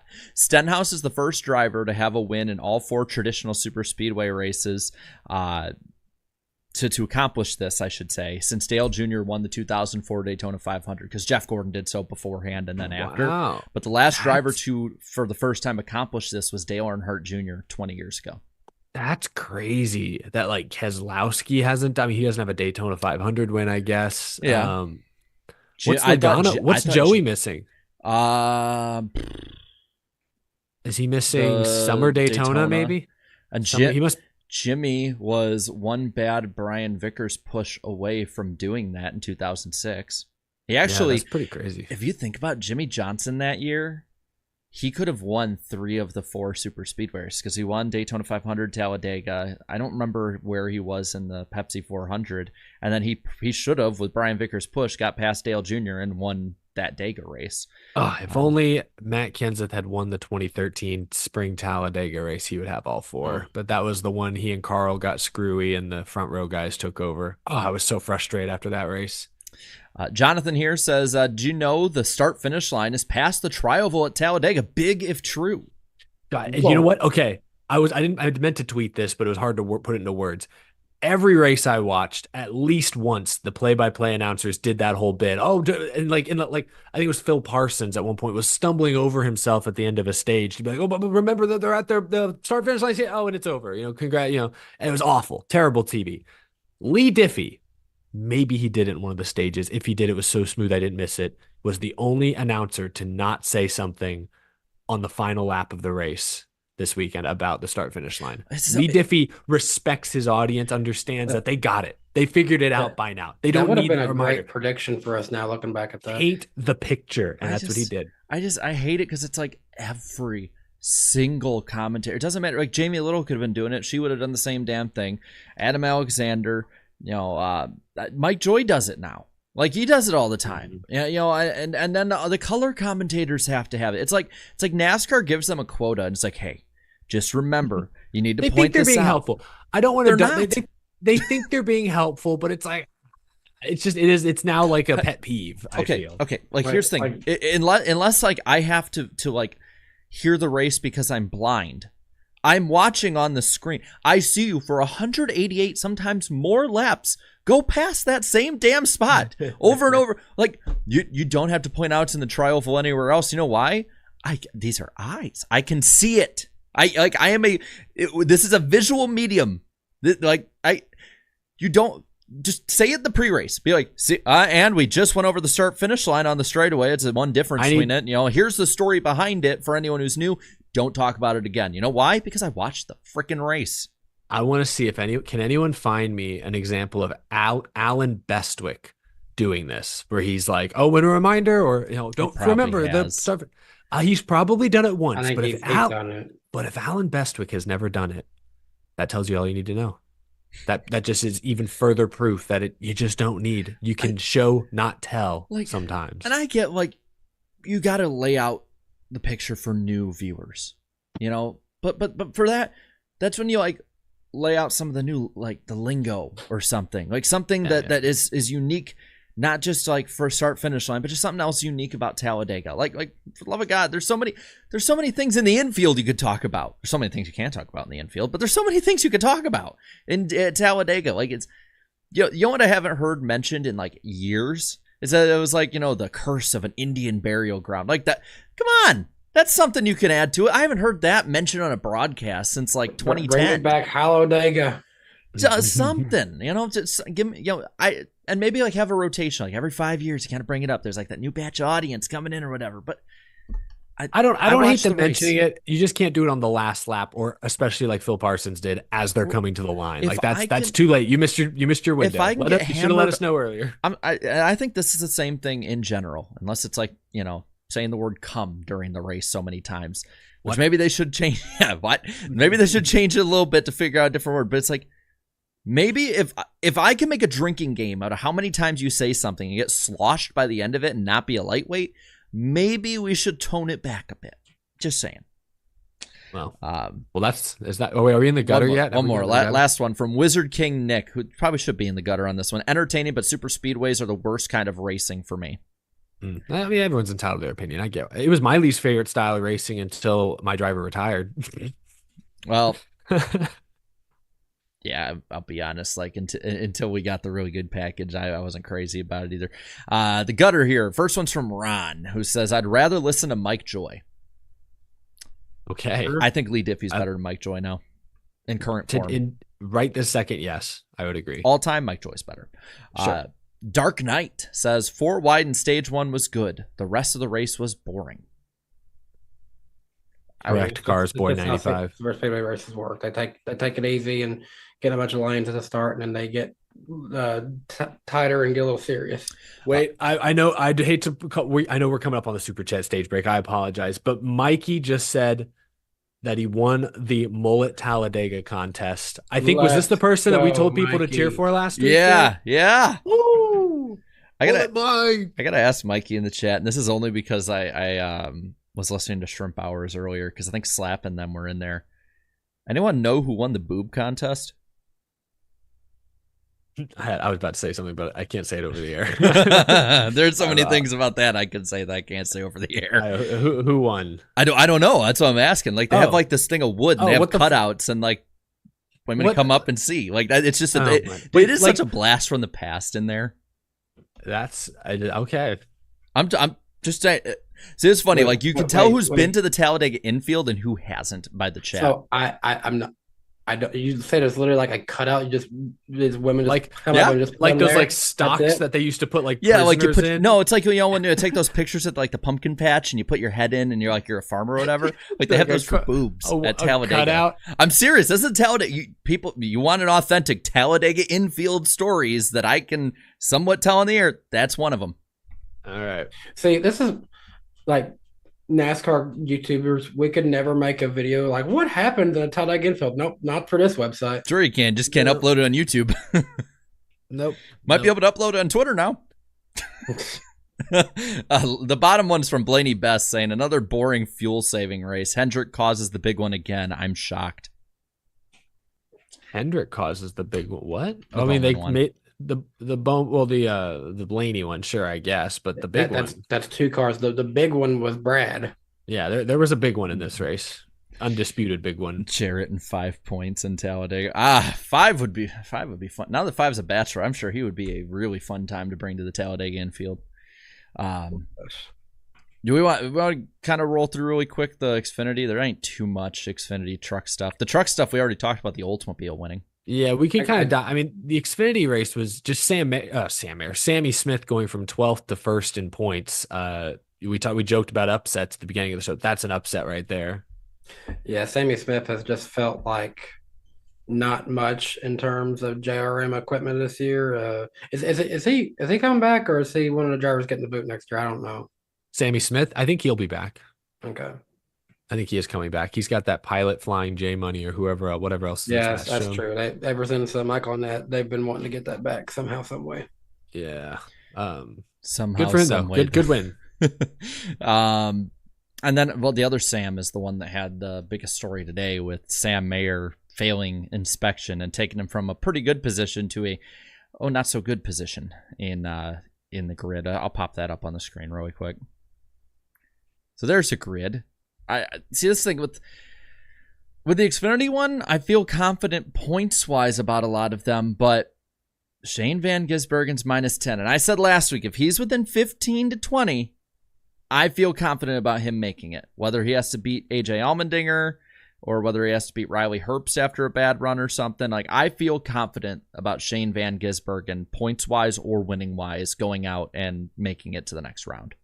Is this where Justin Allgaier shows that he's the Denny Hamlin of the Xfinity Series? -7. Didn't one of us pick him for our championship pick in Xfinity? Allgaier? Yeah. I had him, yeah. And it's not looking great. Is this a cutoff race for them too? I'm just trying to make sure. Yes. Yeah, they match Cup the rest of the year. Okay. It's the Trucks that's on a month sabbatical right now. Yeah. I think it's a dumb question to ask, like, which one are you most confident could make it to the next round from back there? But I do want to ask, which one do you think are you least confident about like 3rd through 8th? Because really the top 2 are going to go. I think the Xfinity race is going to be the most interesting race this year. One, because the car race as well. It's going to be the most interesting race of the weekend, I should say. It's a better car for road courses, obviously. But you have AJ Allmendinger and SVG on the bubble, desperate for a win. But then you also have Parker Kligerman, good road course racer. You have Sam Mayer, who's won, 3 or 4 road courses in the last year. Justin Allgaier's no slouch and is a potential championship contender. Like, the 4 guys below the cut line all have top 5 potential this week, which is going to be really fun to watch. Ahead of them, I look at Riley Herbst and say he's not safe. Maybe even a Jesse Love. He's a rookie. He's been good this year, but inexperienced. We'll see. But I think it's going to be AJ versus SVG potentially for that final playoff transfer spot. Points wise, I'd say AJ's difficult because it's like if he has like struggling in the stages and doesn't win, I guess, but I do think he's going to surpass Jesse Love, Riley Herbst. I think, to me, the real battle really is the guys, I think, between 3rd and 7th in the points, because AJ could win, SVG could get a lot of points and beat one of them. And it happens every year, both series. One of those guys that's above the cut line goes out early. We saw it with Denny Hamlin last year, but he was far enough ahead. He was safe in the Cup Series. Like, it happens each year. And that's my question, is like, who's it going to happen to this time? Because I feel like it'll happen to somebody. I think short track and road course racing, I look forward to Xfinity more than any other race, though. But yeah, I think that about covers that, other than JRM having a full-on implosion outside of Sammy Smith. They've done that at some super speedways in the past few years. Yeah, this year I think didn't they? Even this year, I remember there's a Daytona race, I think 2 years ago, where they were like lined up behind, maybe it was Austin Hill, and they like all failed. And I don't remember. I think they all crashed or something. It was like really bad. Yeah, I don't know how that happened. So Dale Jr. is like, oh, for the love of God, guys. He's like, if you just put me behind the wheel of one of those Amy, cars, just one. I'll take. He may not literally, but like, if it was me behind the wheel, I would take y'all to the promised land. It would be, everyone gets one beater. Moving on into the I guess the truck race, where Grant Enfinger locks into the Final Four in his Oldsmobile truck, and I can't get over that, man. I just gotta say this for Grant. A lot of people doubted him going to this team this year, probably myself included, honestly. And the fact that he's got himself back into another chance to compete for another championship with this team is truly just impressive to the, overall truck series driver that he is. He is a gritty, hardworking racer who I know he's older. I think he's in his late 30s, but it's super cool to see him like still succeeding, whether it's with Thor Sport, whether it's here in the it doesn't seem to matter the equipment. He's still in good equipment now, but like it doesn't seem to matter. He moves from team to team, sponsorship driven, all that stuff. He finds success. Like I am happy for him that he And had another good run. and if you talk to him, like he just feels like, good old boy dirt racer. Like he just really comes across as, just a very likable guy. Yeah. I hope after the stuff last year, he's able to get on it, and maybe get that championship.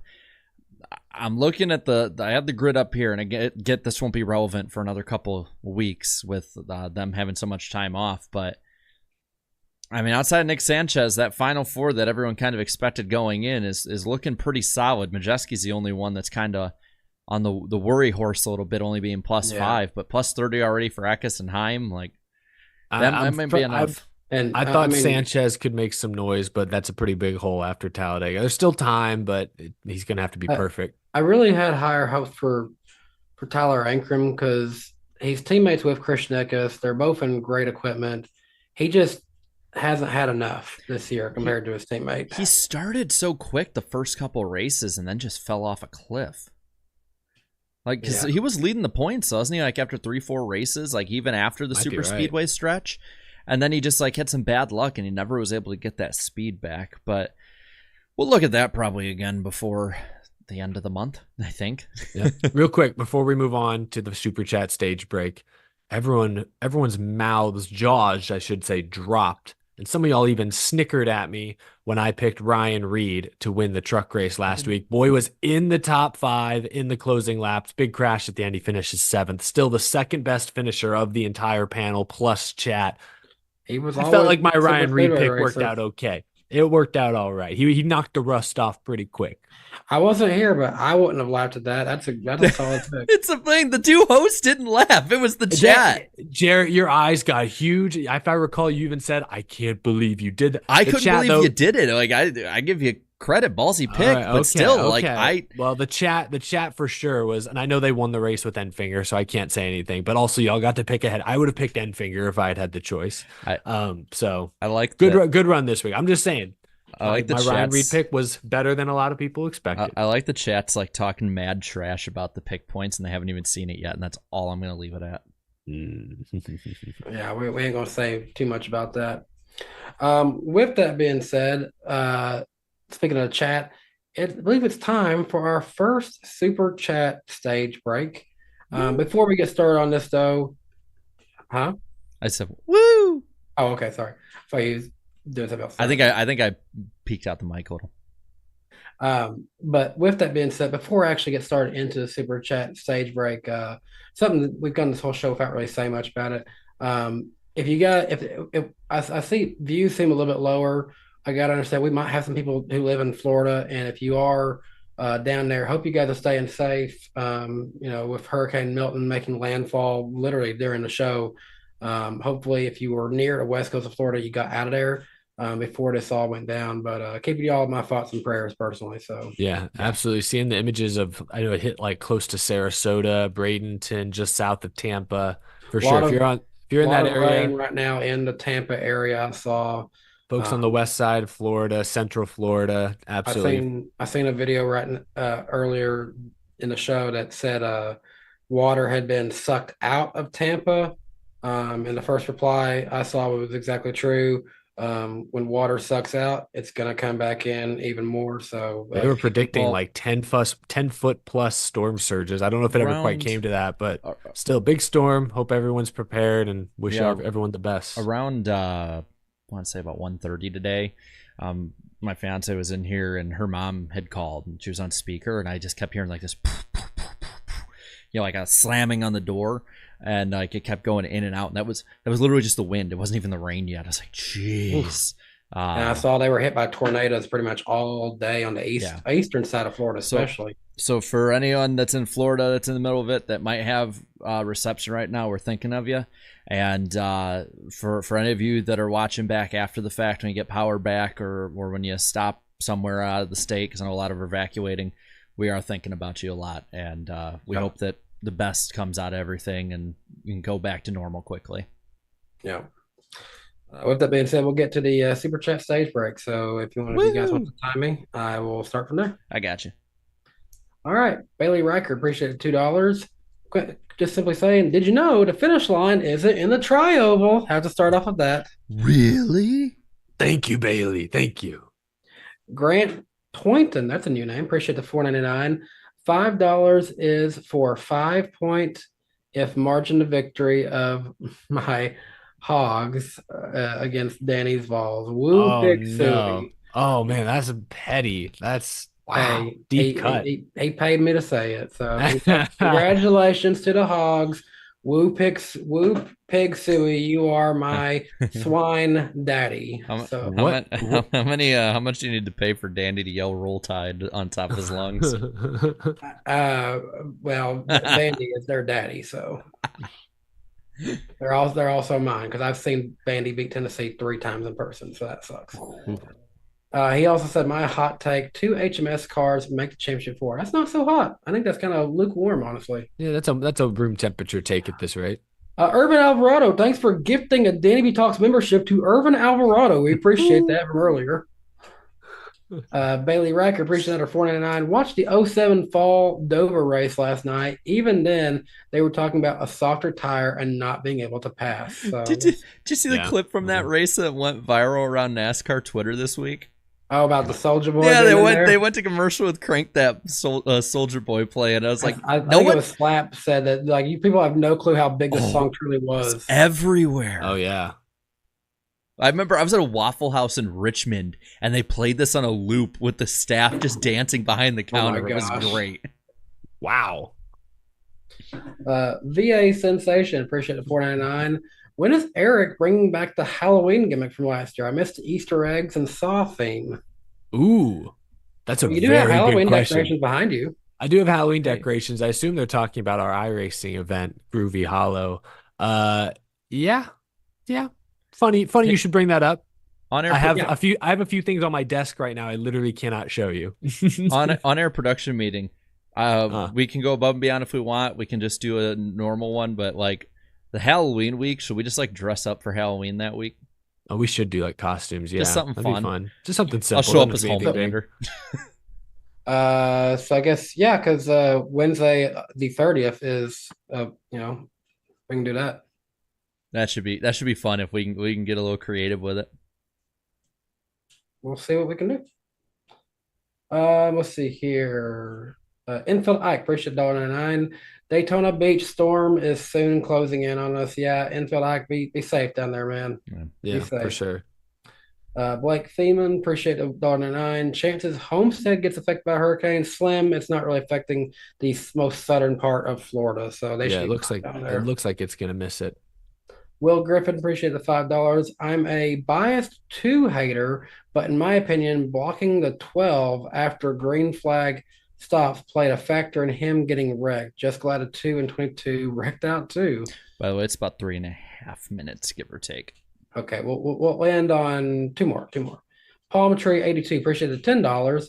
Every other track, they're running qualifying laps in this race. Dega and Daytona. They are running MF qualifying laps in this race. Also, a question for Danny: what's your favorite steam engine? That's a good question for Danny. Norfolk and Western 611. Look it up. Thomas the Tank Engine, #1. that's my vote. They have a real version of that. I've seen it before. Hunter Nixon Fishing, appreciate the $4.99, and we'll end a few from a Braves fan watching the Phillies get eliminated tonight made my night. Oof. I don't like Philadelphia sports, so I'm cool with that. I'm not gonna totally leak everything, but I will give you guys this little hint right here. Ooh, hold on, it's actually Eric. Hold on, let me. Bottom of the screen? Yeah, let me remove this. Oh my gosh, because of the thing, they don't see it. Like he's like, I'm gonna show you this, and it's just like the top of a piece of paper. He's showing you Mike Wazowski style. I have to be very careful of how much of this I put in the frame, but yes. Yeah. Okay, Tom Holland. We do have something in the works for later this month. Should be a fun, spooky Halloween themed event as always. So stay tuned. Very soon we'll have more information. Spooky, scary skeletons and shivers down your Why? spine. Why That is was he a only- special treat to our loyal for our loyal NWP viewers. I wasn't supposed to show anything Why- about that yet. Why is the only thing coming into my mind with Eric being like, I can't show you guys that episode of SpongeBob where Patrick and SpongeBob are like, the map, go look at it, go see their eyes going everywhere. And it's like, is this just our board game? See, I was thinking SpongeBob and Halloween, thinking, I've come for your pickle. The super secret box that Patrick keeps from SpongeBob. Yeah, Those seasons were goated. but yeah, that is the Super Chat stage break. We'll get into the rest of those at the end of the show. We appreciate you guys. Actually, just what's going on. I'm not gonna make a joke about I will this. strike you down. I started thinking about that. I'm not making a lightning round joke tonight. Like, it's guys. been awfully Have me. stormy tonight. Like, yeah, a little bit, I guess. Like you're like, I'm gonna be sensitive about this. I smite you. Struck you right in the chest. Juxtaposition. Well, what do we have, Jared? What's going on? Well, first off, we do have the NWP channel at NWP Clips. I struck down my voice into a flat note there, which we'll be uploading this episode and every episode. So if you miss it, you can always check that one. Plus maybe some off-season stuff. Who knows? Just saying. We do a Christmas special. It's a Wednesday. Jack Links will be replacing Geico as the sponsor for the Spring Dega race next year, according to Adam Stern. And today and tomorrow, there are tire tests being conducted at Martinsville for the upcoming race. So, interesting Very stuff. important. Yeah, very. And then NASCAR, speaking of tests, this was the one that caught my eye and ear. NASCAR will conduct a wet weather tire test on October 28th at Homestead Miami Speedway the day after their playoff race. Hell yeah. And then, of course, on the bad side of it, the CW is now considering having a remote booth in the NASCAR studio that they built starting next year for select, if not majority, of races. Do not like that. That should be used for weekly content and true production work stuff. It should not be your central base for everything. And then next week, we'll be on Eric's channel, October 16th at 8 p.m. Eastern Time. Gonna be a lot of fun on that one. And we're gonna be joined by a friend here. Ellie Productions coming back to join us towards the end of the year here. And, heading into Las Vegas, I believe. Pretty good for Truex fans. Just saying. I think that's a better shot. So maybe we get to go on. Just saying. If Truex wins this week, that would be perfect going into next week. He's an avid Truex fan. But yes, that is the lightning round. I strike Danny down again. Has Truex ever won the Roval? I know he almost did the very first time with. I don't think so. No, because I think it was like Blaney, Elliott, Larson, Elliott, Allmendinger, and then Elliott, maybe. No, I think he's only won it twice, right? But Yeah, it feels like he wins it a lot. I'm sorry, that shot. Like, there's so many times where like we'll criticize like Chase Elliott needs to be out there active or like make a big name for himself, personality, all that. That shot of him basically riding his car. Like, are you not entertained out of that burnout? Has to be one of the most badass shots we've seen in NASCAR in the last decade. That was an I'm him moment. It was, and I'm like, I want to see him do something like that after every win. Just one of those like, F you, I am the best one out here, and there's nothing you can do about it. And the crowd going freaking wild. Like, that was so damn cool. If he wins this week, I hope he does that. There was a little talk, by the way, because wasn't really I personally, Eric, I know there's some stuff that broke today you can probably break down. There was a little talk about like the back and forth with NASCAR and 2311. Sure. We can touch on this real quick, I guess, before we get into our prediction segment. Been a pretty slow news week. I mean, we briefly mentioned it earlier. Sam Mayer lost his appeal, so hit the DQ after Talladega stands. We talked about the points earlier. He's in a bad point spot going into the Roval. But the lawsuit stuff, I posted a video about it earlier this afternoon, and in that description, I posted a thread. Bob Pockris had basically posted screenshots of all these documents, all these letters between 2311 and Steve Phelps NASCAR. They went back and forth last month around the time, 2311 didn't sign the charter agreement, and basically 2311 argued their case. NASCAR, because we haven't gotten an official response from them yet about this lawsuit, this gives us a look into what NASCAR's thinking. You see a lot of NASCAR's defenses, if you will, on display in some of these letters. So I encourage y'all to read through all the documents. It's only like total, maybe like 10 or 15 pages worth of content, but it's definitely a lot of legal fluff and words you have to kind of weave your way through. I tried to put together like a 10-minute segment on my show that hits the highlights that I felt did a pretty good job. I'm trying to think off the top of my head. I didn't have any huge takeaways other than certainly once you finally hear NASCAR's side of things, it's like, oh, I think both sides have an argument. Let me put it that way. Like up to this point, the last week, we've only really heard 2311 and Front Row's argument, and they're making a very compelling case. But then you hear some of NASCAR's rebuttals, and you're like, well, now maybe either one side's not telling the truth, or no, I get why they've hit a snag, because both are making good points. It's hard to argue any further. Basically, NASCAR pushed back against the you argued in bad faith argument by saying just because we didn't agree doesn't mean we didn't like negotiate in good faith. That was a big thing. They did say in one of those letters that they reject the notion that they are a monopoly. And Phelps wrote at one point that their attorneys agree with them. So I don't know if that was, your typical veil, like, don't you sue us because our attorneys say we'll win. Who knows? But I don't know. I came away from it thinking if this gets to discovery, which it could sooner rather than later, that's probably bad news for NASCAR. Their best bet is that this gets shut down in the next few weeks, but we'll see. I think one of the interesting things that Gluck and Bianchi talked about on Teardown was that the teams are going to get the majority of the money in the new deal. Like it's not, they're going to get the largest slice. So yeah, or the NASCAR, plurality, I guess. Yeah. Yes, NASCAR admitted in their thing, they're like, we did make some concessions, including making you all the primary beneficiaries of the media revenue, which means they would get the largest percentage. They also note, though, in some of these letters that they couldn't approve the team's request. The teams wanted 45% of the media deal, nearly half, plus 33% of whatever new business ventures they were trying to work out. NASCAR couldn't give them that. So we know it's less than that, but more than the 25% they supposedly get now. So it's somewhere in between. Don't know the exact number, at least not yet. Maybe that'll come out at some point. And I think I thought that was interesting. Well, and I think another thing was like that NASCAR was open to having like a team, like not it was like a council or how they put it, but like basically for rule changes and stuff to have the teams have a seat at the table. So it's like, I think what I gathered from it is that none of the teams really at any point from the way it all sounds really came in united. It wasn't even like they were united to begin with. They all just sort of came in with their own wants and demands. Yeah. And then you just had the loudest ones and maybe a couple following behind them with 2311 and maybe others.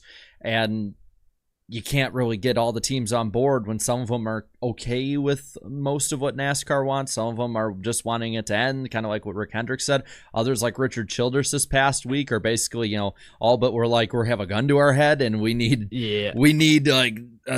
more time. And I have 400 people on payroll, stuff like that. Like nobody is giving the same story in any way when they talk about it. The more I think about it, I think my takeaway from this was that it's not strictly about the money for the teams. Yes, there may be a crazy dollar amount that if NASCAR granted it to them, the teams would say, all right, fine, we're good. But it certainly sounds like they care more about control, stability, protecting their investments long-term.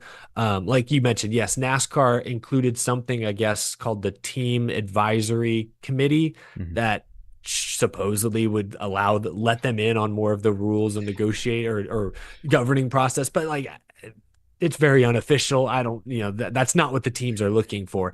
I think the teams are concerned, especially with the next gen car and how NASCAR owns the intellectual property of the next gen car because they designed it and they've selected the vendors that the teams must pay to get all the parts and pieces. Like you could argue that's a conflict of interest more than anything. There's just no competition there because who's to stop these manufacturers from raising the prices? What happens if it gets too expensive? The teams can't go somewhere else. There's no other companies that they can go in and compete and buy parts from them. They have to buy from these NASCAR selected vendors. And I think that's what's put a strain on a lot of this. Not to mention the fact that NASCAR owns all the tracks. They own ARCA. Maybe you could argue they are a monopoly. I think more than anything, it's the teams are wary of future costs. And unless they have a true seat at the table, NASCAR and its vendors can kind of just dictate whatever they want. Oh, but we gave you more money.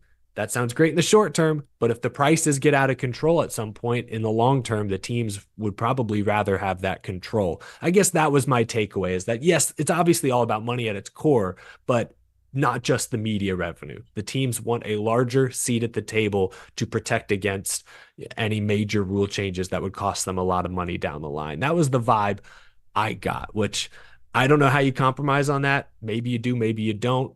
Maybe it gets to that point. We'll see. It's all hard to say. And to be fair, because I think last week we were very big on the team side. And rightfully so. That's all we knew at the time. And they put up a bunch of good points and a bunch of stuff that we could talk about.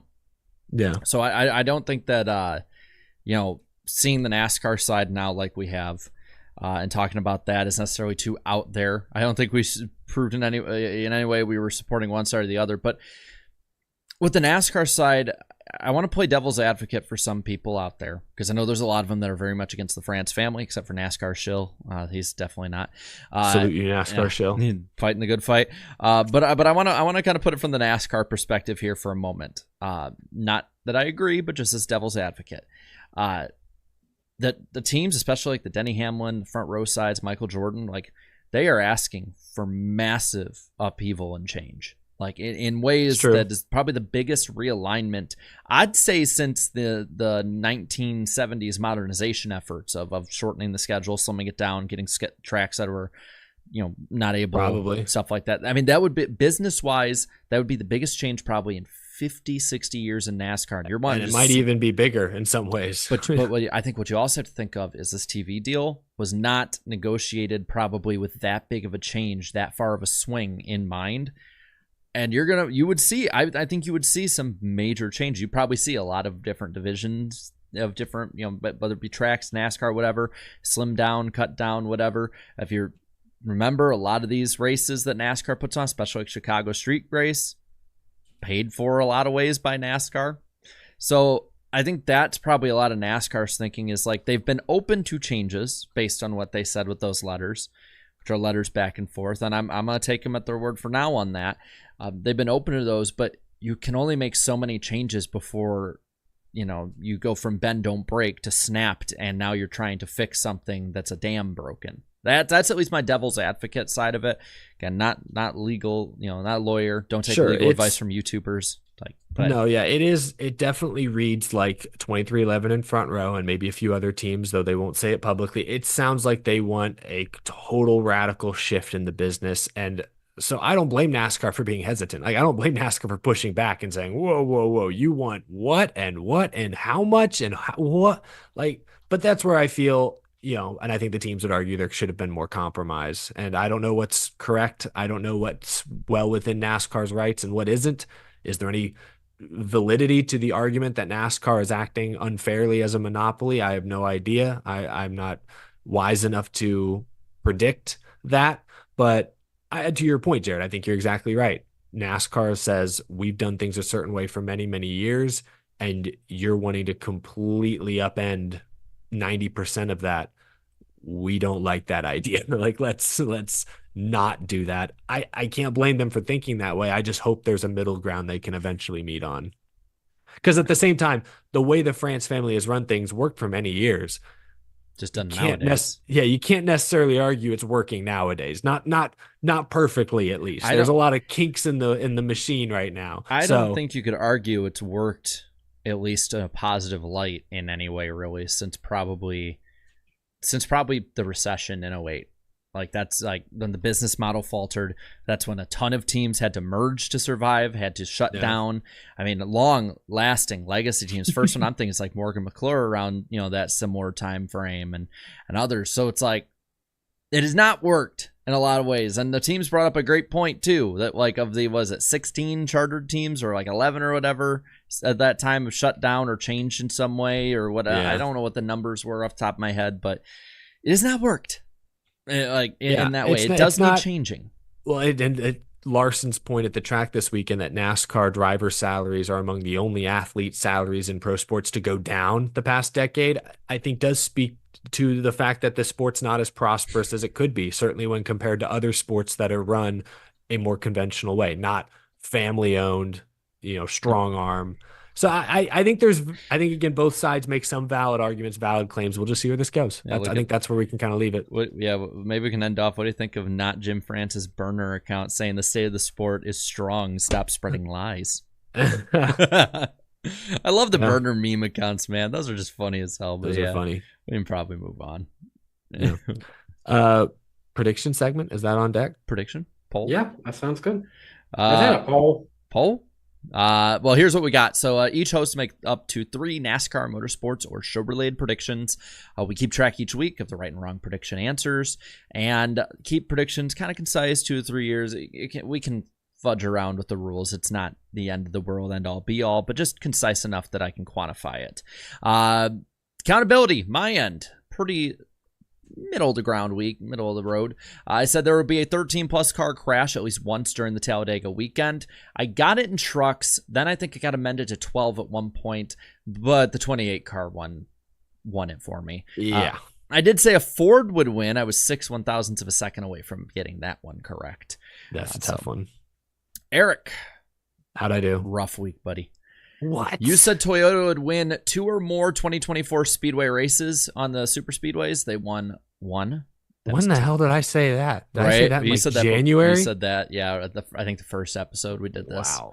Why did it? Wow. Okay. This is exposing season. I bought into the hammerhead nose design, and that was a mistake. And you also said from Indianapolis to Phoenix, Chevy would win fewer races than both Ford and Toyota individually. Chevy has won 5 of those. Ford, I think, or is it Toyota? One of them has won 1. Another's won 4. There's no way that both could win more through the last 5 races. I see, because Ford, I guess you're right. You also said Ryan Preece. Now, this one could be proven wrong. I don't know necessarily if it was. I know somebody I quoted couldn't find it. The TV quoted it a couple times, but I don't think they ever had. I never saw a Preece interview. But chat, if somebody can find one, link it in the chat right now. If somebody can find like a Twitter clip or a YouTube clip, please do. It saves me a point. And I couldn't see one. And I'll amend it for next week. Although Danny, I did not watch qualifying. That's when I was expecting it to happen, but I was busy. I did not watch qualifying. So Danny had the best week of all of us. He said Hendrick Motorsports would have at least 2 cars in the top 5 for the Cup race. They did. Kyle Larson was one of them. I don't think any of us were expecting that would be one of the top 5 finishers. Said Colleague would not have a single car in the top 10 in the Xfinity race. You were close, man. AJ Allmendinger finished 11th as the best finishing Colleague car.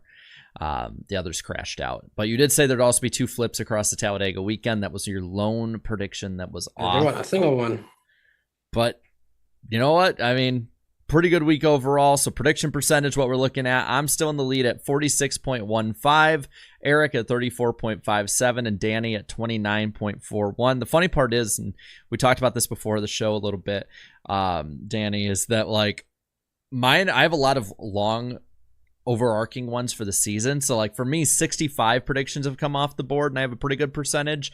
But then like Eric has 81 that have come off the board so far this year, and Danny has 85. So like the end of the year after the finale is like the time of reckoning will come on my end. I have a feeling I'm going to regress to the mean a little bit. The page is going to be really long after Phoenix. I have a feeling for all of us, because we all have a lot of overarching ones, I have a feeling we're going to have to use multiple pages for all 3 of us. No. There's a lot I'm keeping an eye on. There's a couple like that me and Eric did about drivers' average finishes that like are still technically alive, Oh, not the gosh. greatest. There's some that we did about wins and like how many wins each driver would get, and we Final all have number those. this year is gonna be great. It's gonna be interesting. I'm very curious if I can keep it over 40% or not. I don't think I will though. At least when I was peeking through today.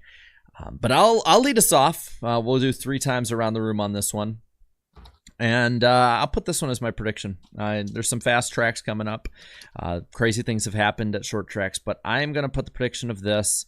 There will not be another full flip in 2024, period, top 3 series. I don't think we're going to have a flip. Probably not. What should I start with? I'll start with this one. He's plus 30 thanks to the big one saving his ass at Talladega. I think he's going to get through to the round of 8, and those tracks shape up real nicely for Denny Hamlin. I think Hamlin makes the championship 4 this year. His steering's not going to snap on him like it did last year. Danny, bless you. Sorry, I had a cough coming up at the same time. By the way, I'm just realizing, Jared, I only have a handful of races left before you can statistically take out my Logano 4 wins because 3. he has to get he has to 3. get 3 more in 5 races. So only a few more races where you can. He's had 2 wins. You said he'd get 3 or more this year. Oh, wait, So he has had 2 wins. There's one more. He just has to win one more race. So it's an even year. Here we go. even year right at the end, man. Oh gosh. Okay. Actually, I wrote down on this page here. My first prediction. We're just gonna say it. Denny Hamlin will make the Final 4. Wait, I think Eric just did that I just one. said that one. Oh wait, Danny. you just took that one. Okay, I just did that one. I'm sorry. Sorry, I wasn't paying attention to yours because I already had that one written. To the backups. Screw it. Alex Bowman will make the Final 4. Okay, safe back. No, good backup. All right. Very on brand. I will put this one here. One way or another, DVP will be amended by Bowman Gray. They might not have to use it in Bowman Gray for the Clash, okay. but yeah, I think it will be amended, and there'll be a talking point heading into the season in some way. Probably true. I'll go with this one next. They were in the news this week once again. More executive changes, crew chief revolving door at Legacy Motor Club. I know I was high on them coming into this year. That was some misplaced enthusiasm. But what can I say? I like a lot of the pieces there. There's things I don't love, but it's Maury Gallagher. The dude built a championship caliber truck series team. Like, these are real racers. Jimmy Johnson's a real racer. I think Eric Jones, John Hunter are good drivers at the very least. This team is going to figure it out eventually. Next year, with a full year of Toyota work under their belt, I think Legacy will take a step forward. I'm doubling down on my Legacy confidence, though I'm gonna temper my expectations a bit. I think they're 30th and 34th in points right now. I believe at least one Legacy car will finish 23rd or better in points next year. Interesting. So this is a next year prediction. We're casting a long line, right? I don't know if makes sense. My second prediction. It's the whole race. I just pivot to his name for that last one. I wrote down Alex Bowman will finish in the top 5 at the Roval. So I think that's a fair one. That's a good one. I'll do my last one here. Cup will be back on the Charlotte Oval in 2026 for the fall race. Okay, we'll have 2 oval races again. Okay, all right. My final prediction. I believe in this one the least, but I'm going to throw it out there because it's fun, and we have a guest coming on next week who will like it. Martin Truex Jr. shown some better speed recently. Screw it. I think he wins a race before he goes out. I think he gets one, especially that next round with Las Vegas, Homestead. I think he's got a great shot. Truex wins one. My last one. There will be 5 or less total cautions in the Cup race on Sunday, including stages. Ooh, I like that prediction. Okay, I have a feeling that prediction will be very much intact and then be challenged at the end. Like, I feel like yeah. like road course racing in general, it's very hit or miss. Either we get a lot of them or we don't get like many at all. So like, I'm very interested to see where that one goes. That one could be like a grand slam, no problem. Or like could be like, oh, we're great, 10 to go and 100 overtimes, which I hope there's not because I have somewhere I have to be at 6:30 that night. Yeah, that'll do it then. Which cool. That means, you know what that means, guys, because there was no light goal tonight. Oh yeah, Random driver. It means we're not doing random driver. Okay, moving on. Thanks, guys, for coming out. Okay. Oh. Yes, random driver of the week. So how'd you chat? Chat, I don't know, clown them like you do as usual, even when they get it right. You seem to clown them. I'm gonna be honest. Get out of here, chat. I threw away my I have who got each driver right at the bottom of our itinerary and like the list of drivers we've used. I accidentally threw out the list of how many, so I don't know outside of I think Danny won with Lee Petty 2 weeks ago. I don't remember who got how many of like the last 5, so we're gonna kind of have to just roll with that the rest of the year. That's fine. But I believe, I will double check, I believe Danny is leading 12-11 over Eric, right? That is correct. And I've got you guys 3 times. Did you stump Eric last week? No, we didn't do it last week. Oh, you just didn't do it? Okay. No, okay. yeah, we didn't do it last week because it kind of be boring having just one person guess and me just be like, you don't know it. I would have been picking on me because I would have been making a fool of myself, and I would have nobody else to like absorb the blame. The fly is back. I saw that. It's a tiny fly, but I saw it. I don't think it's like a normal fly. I think it's like a ladybug or something. All right, are you ready? Do you have the chat hidden? Chat, Yep, chat. I have you. Yep. Chat is out of sight, out of mind. Sorry, folks. They're already guessing. All right, Have they gotten it yet? No. They're falling off. That's a hint. I mean, there's a lot of people guessing Jackson Storm so far. Let's start this baby off. This random driver owns a holding company that transports human organs across this country. Wait, I think I know this. Are you shitting me? Oh, what? Oh no, I don't. I've heard that. I swear I've heard this fun fact though recently. Who was that? All right, keep going. Never mind. I've heard that. I was fun about fact to say, I'm like, somewhere. no. I've You're heard gonna that. hear something else. Gonna reassure it in no time. I guarantee it. It'll be the quickest one ever. This random driver has raced for Billy, I think it's Baloo, not Billy Baloo, and Kyle Busch only. Wait. There's a difference. I've only heard of Billy Baloo. Yeah. There's another one with a different spelling of the name, Ballew. Okay, I've heard That is Billy Baloo, isn't it? I think isn't that just no? the The other one? one's like Balouh or GH or something. It's like weird spelling like that. It's a different one. I checked. Okay. This random driver has never raced in a Ford. Okay. This random driver raced Pontiacs for 2 years. Did they race Oldsmobile trucks? Good question. We'll have to check. Damn, I'm so mad. This random driver began their career in go-karts at the New Egypt Speedway. New Egypt? Where's that at? Is it next to Old Egypt? I'm over here like that's probably in like Virginia or something. It's like in Alabama or Mississippi or Mexico. Yeah. Just the most random place. Yeah. This random driver actually has 2 cousins that are currently late model drivers. Do they race at Nashville Fairgrounds Speedway? I'd have to check. Okay. All right.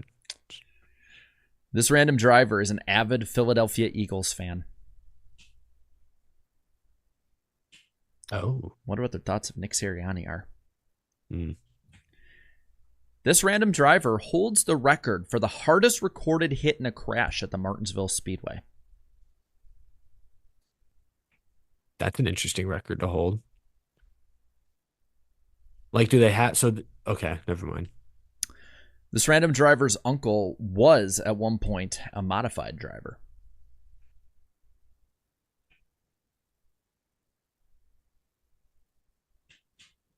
Okay.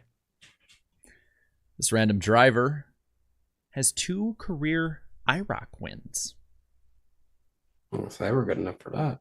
Yeah, okay. Has the chat gotten it yet? Yeah. Oh, is it like unanimous? Like they all figured out they're screaming at us? Mostly. It's funny. I just got a notification on my Fitbit. I hit my calorie burning goal today of 3,000 already, and I'm like, oh yeah. And I still 3,000 calories burned. What have you been doing? Working out, running. Tell me that stat one more time about their Martinsville crash. Hardest recorded hit in a crash at Martinsville Speedway in its history. Was he wearing like one of those mouth guard G-force tracker doodads, gizmos the kids are talking about these days? I did not look that far into it. Okay, I just saw it was a record. And they never raced a Ford, right? Never raced a Ford. Heck, I'm just going to say it, Martin Truex Jr. Correct. That is it. I How did you remember. get I that? remember the Casey Kane crash. That's what came back to me. What's the That was Casey? it. What crash? That was the 2011. That Martinsville was crash. 2011. It was So frustrating. so And then the there's fact that they didn't race a Ford, I was like, yeah, Truex never raced one. Yeah. Wow. It got there I'm fast. trying to see what other ones You we didn't got. save that for next week? That would have been solved in the first 5 Good if point. I saved it for next week. Good point. I specifically did it this week so I could mention it next week to get a rise out of him.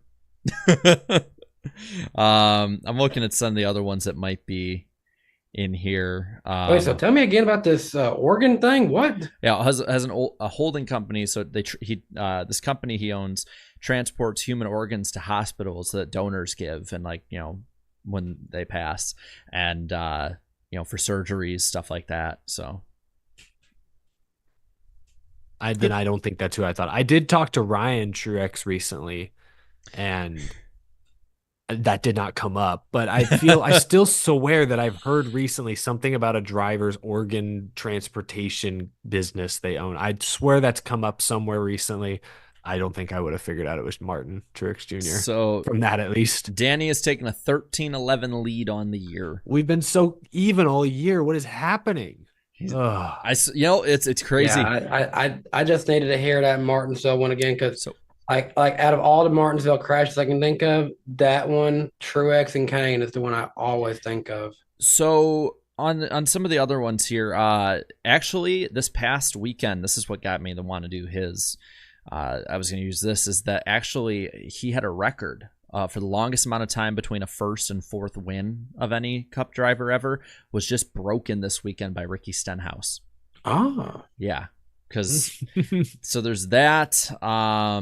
If you remember, he won the last time they had halfway money prize in the Daytona 500 in 2012, won $200,000 bonus by leading the halfway lap in that race. He's made the playoffs 11 times. He's made it with 2 manufacturers, Chevrolet and Toyota, which I would have to go back, but I think he's one of the only drivers that's done that. Like Harvick's done it, I know, with Ford and Chevy. But I'm trying to think of like what other drivers have. It's a small list. So there's that. And he is the only driver whose championship season, the 2017 season, is the only driver whose championship season would have won the title in every other points format NASCAR has ever had. Which is why I say it is the most dominant season in NASCAR history, because it literally would have won under any points format. Latford, Chase. Very well-rounded. Even more than Larson's 2021. That was a pretty good season. There were other ones where Denny Hamlin would have won under that format, or different wow. ones, or I think Chase Elliott would have won or something. It was a really weird thing that year. But yeah, so Martin Truex Jr. Good job, Danny. Well played. We salute you. But it was a good, nod to our guest next week. So that's pretty good. Yep. All right. Which I think leaves this weekend coming up. Yep. This weekend, they do stay at home. They can sleep in their own beds this weekend because they'll be racing at Charlotte Motor Speedway for the Roval. A lot of people wish that we'd be getting away from the Roval, but we've only changed the Roval to keep going there even longer. So here we go. I'll tell you about a funny meme I saw after the show. The Cup race name is the Bank of America Roval 500. It's a 109 lap race. Your stages are divided up between 25, 25, and 59 laps. The start time for this one is 2:00 p.m. Eastern Time. You can catch this race on NBC and the NBC Sports app, radio coverage on the Performance Racing Network, and Sirius XM. Weather for this weekend is looking really good for the Charlotte area. High of 83 degrees, sunny, and a 6% chance of rain. Your defending winner of this race is AJ Allmendinger. And as for the Xfinity Series race, this is the Drive for the Cure 250. This is a 67-lap race. Stages are broken up 20 laps, and 27 laps in the final stage. This race is scheduled to start at 4:00 p.m. Eastern Time. You can catch this on the CW with radio coverage on the Performance Racing Network and Sirius XM. Weather for that one also looking really good. High of 79 degrees, sunny, and a 6% chance of rain. Defending winner of this race hopes that he can become the winner again, Sam Mayer, because he's going to need that to get out of this hole he's found himself in. And as for the pick points, Eric, 12 total wins, is the leader with 472 points. Chat, you have 10 total wins and you are 3 points back. Jarrett with 11 total wins is third, 16 points back, and not so far behind Jarrett. Me with 8 total wins, I am 21 points back. You can still put a blanket over the top four. All It's too right. close for comfort. This is somebody mentioned it a few weeks ago, but like I think it was you, Danny. The last place you want to be is only like 1 point ahead going into the final race because then that's such a slim margin and the other people get to pick before you. So I need to pad my lead so that I'm protected against that by the time we If get I to can gain just enough to be like fourth, 11 points back going into Phoenix, that would be an amazing place to be. yeah. This is gonna be a tough weekend for me too because I feel like especially in Xfinity there are like 2 maybe 3 clear picks and then it's sort of the field after that. So I'm not in a great position. This is your chance, chat. This is your weekend. If you miss this weekend, Then it's good just luck. a free for all the rest of And the it's way. a free for all. All right, Danny, what do you got? What's your Xfinity pick? For the Xfinity Series, I'm going with SVG.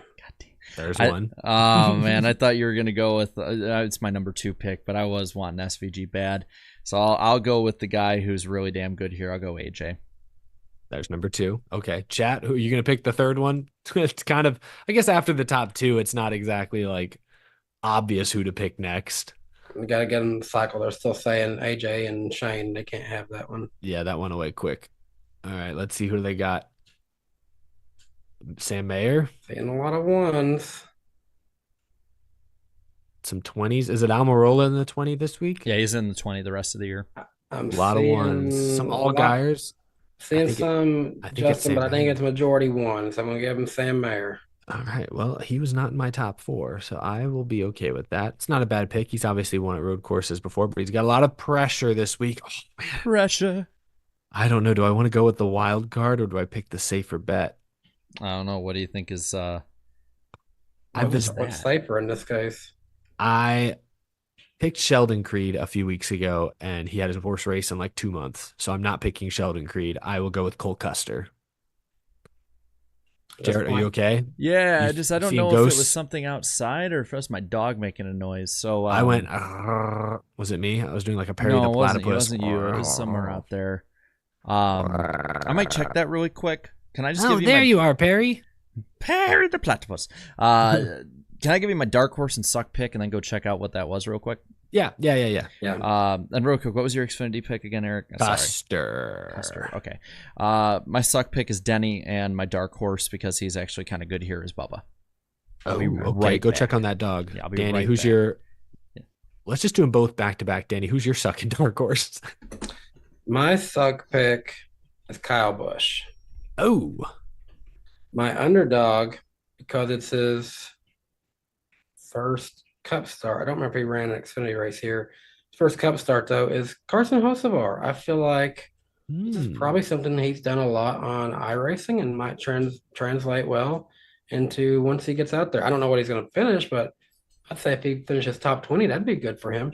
well, he was top 10 at Watkins Glen, right? So I like that pick a lot. Yeah. I'll go with Ty Gibbs as my underdog because I think he could legitimately pull off the upset and win. He was having a nightmare out there. The dog was.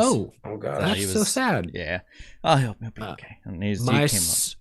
suck pick is going to be Brad. I know that's low hanging fruit. I'll take it. Chat, I know we kind of did this unusually, but a lot of them are agreeing with Hocevar. At least a couple people are agreeing Hocevar. One person said Justin Haley, so they like the Spire picks for underdog. Yeah. What were you guys' picks so I can write them down? My suck pick was Kyle Busch. My Cup underdog is Carson Hocevar. Okay.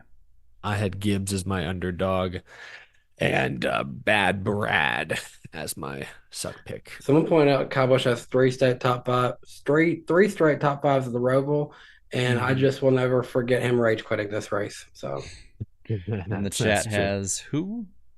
We kind of did these out of order. I didn't think that we'd be tracking it that closely, so they're kind of all over the place. That's a bad idea. Yeah. Whoops, I didn't know you were gonna write them down.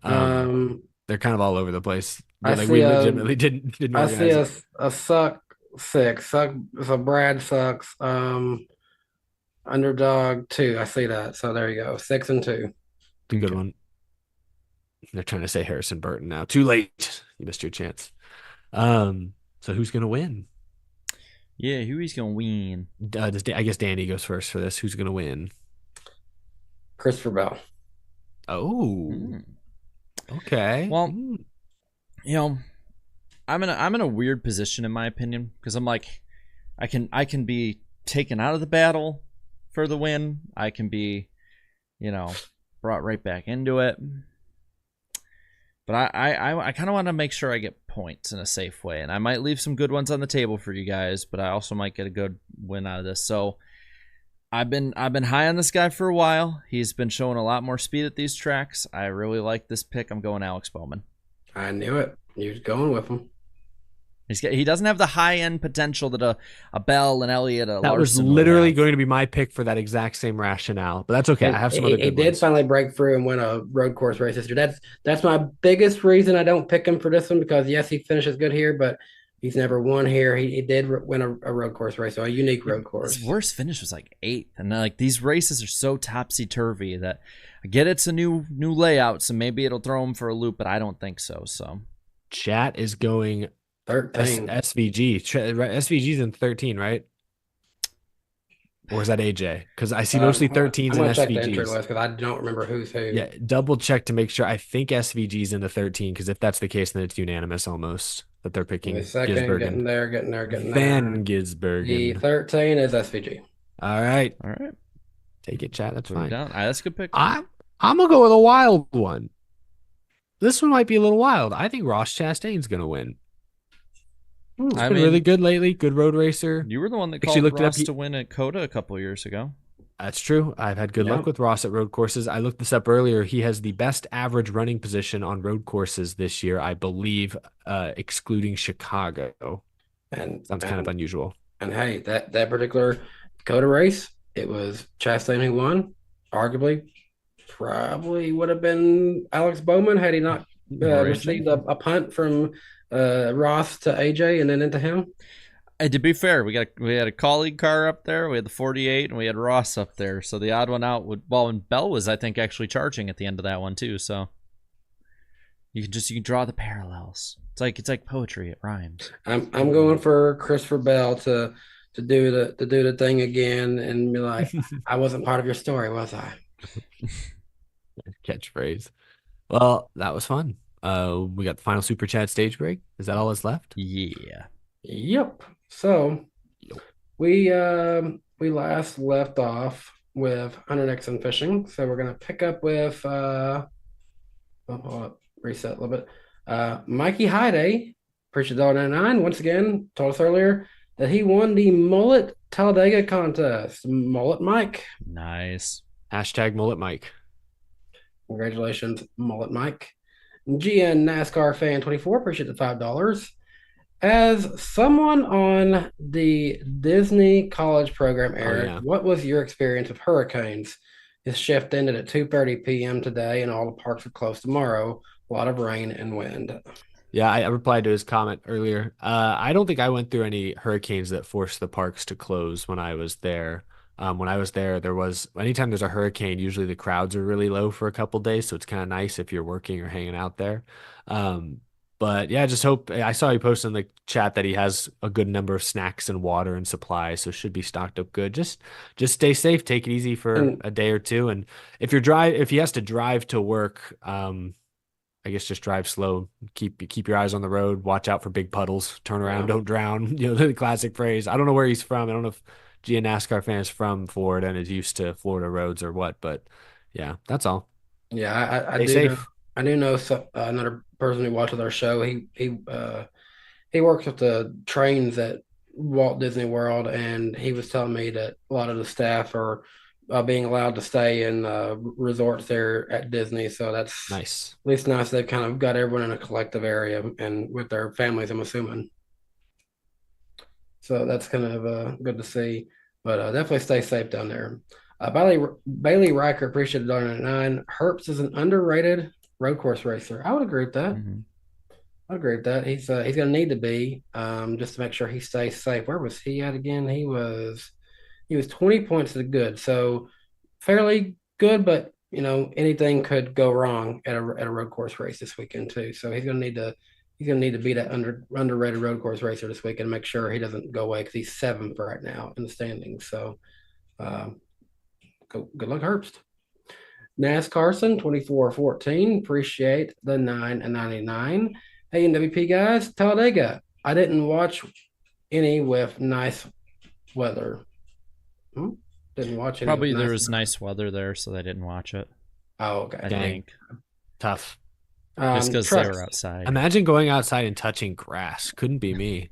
That reminds me of last night. That was exactly a Danny when we left the cafe with. I told Jarrett. I think I said it's good to see you out of the box, and then his fiance looks at him and says, "Touch grass."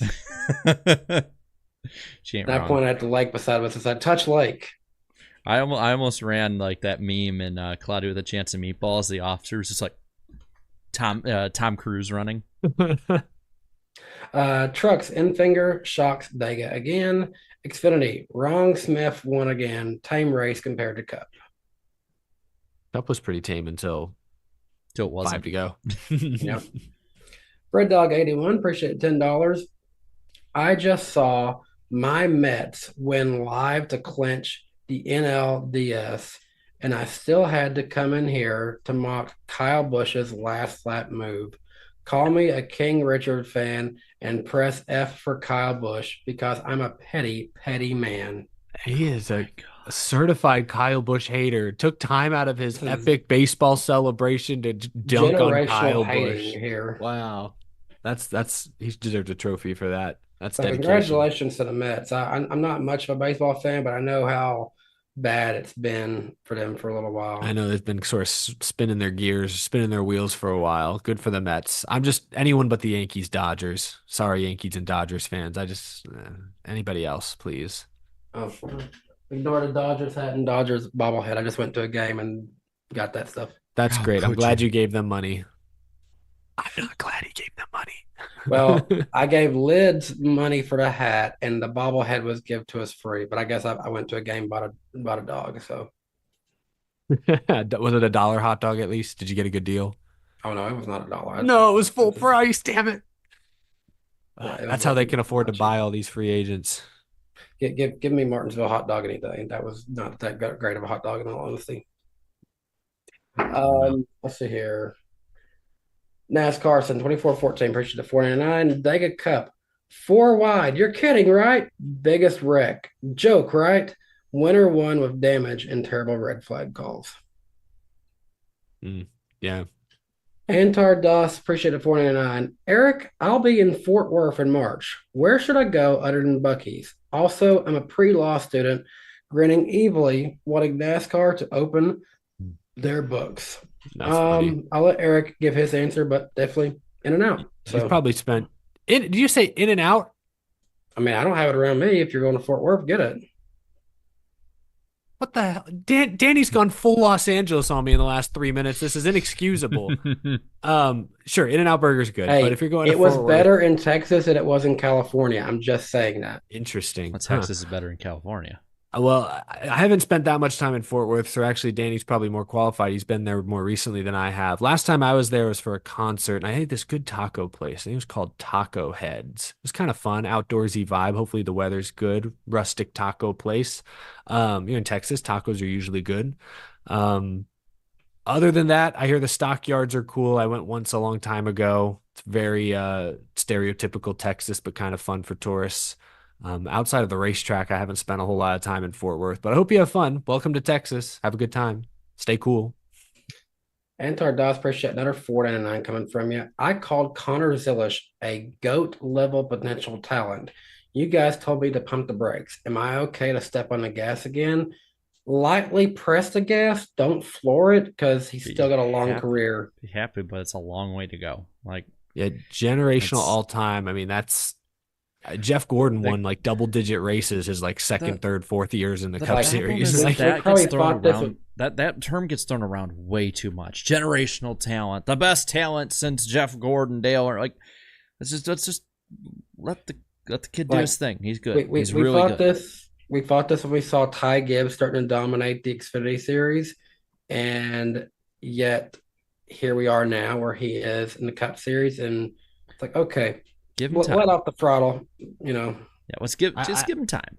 I think he's going to be great, but I think as long as this car and rules package is in place, it's going to be very difficult for anyone to truly set themselves apart and be generational. Like 5 wins a year might be peak, and like that's great, but you're not going to look at those numbers and say, "Oh, he's Jeff Gordon." Like you're not going to have a 10-win season like Larson or like Jimmy Johnson or Gordon Earnhardt like that, and that's not even the driver's fault.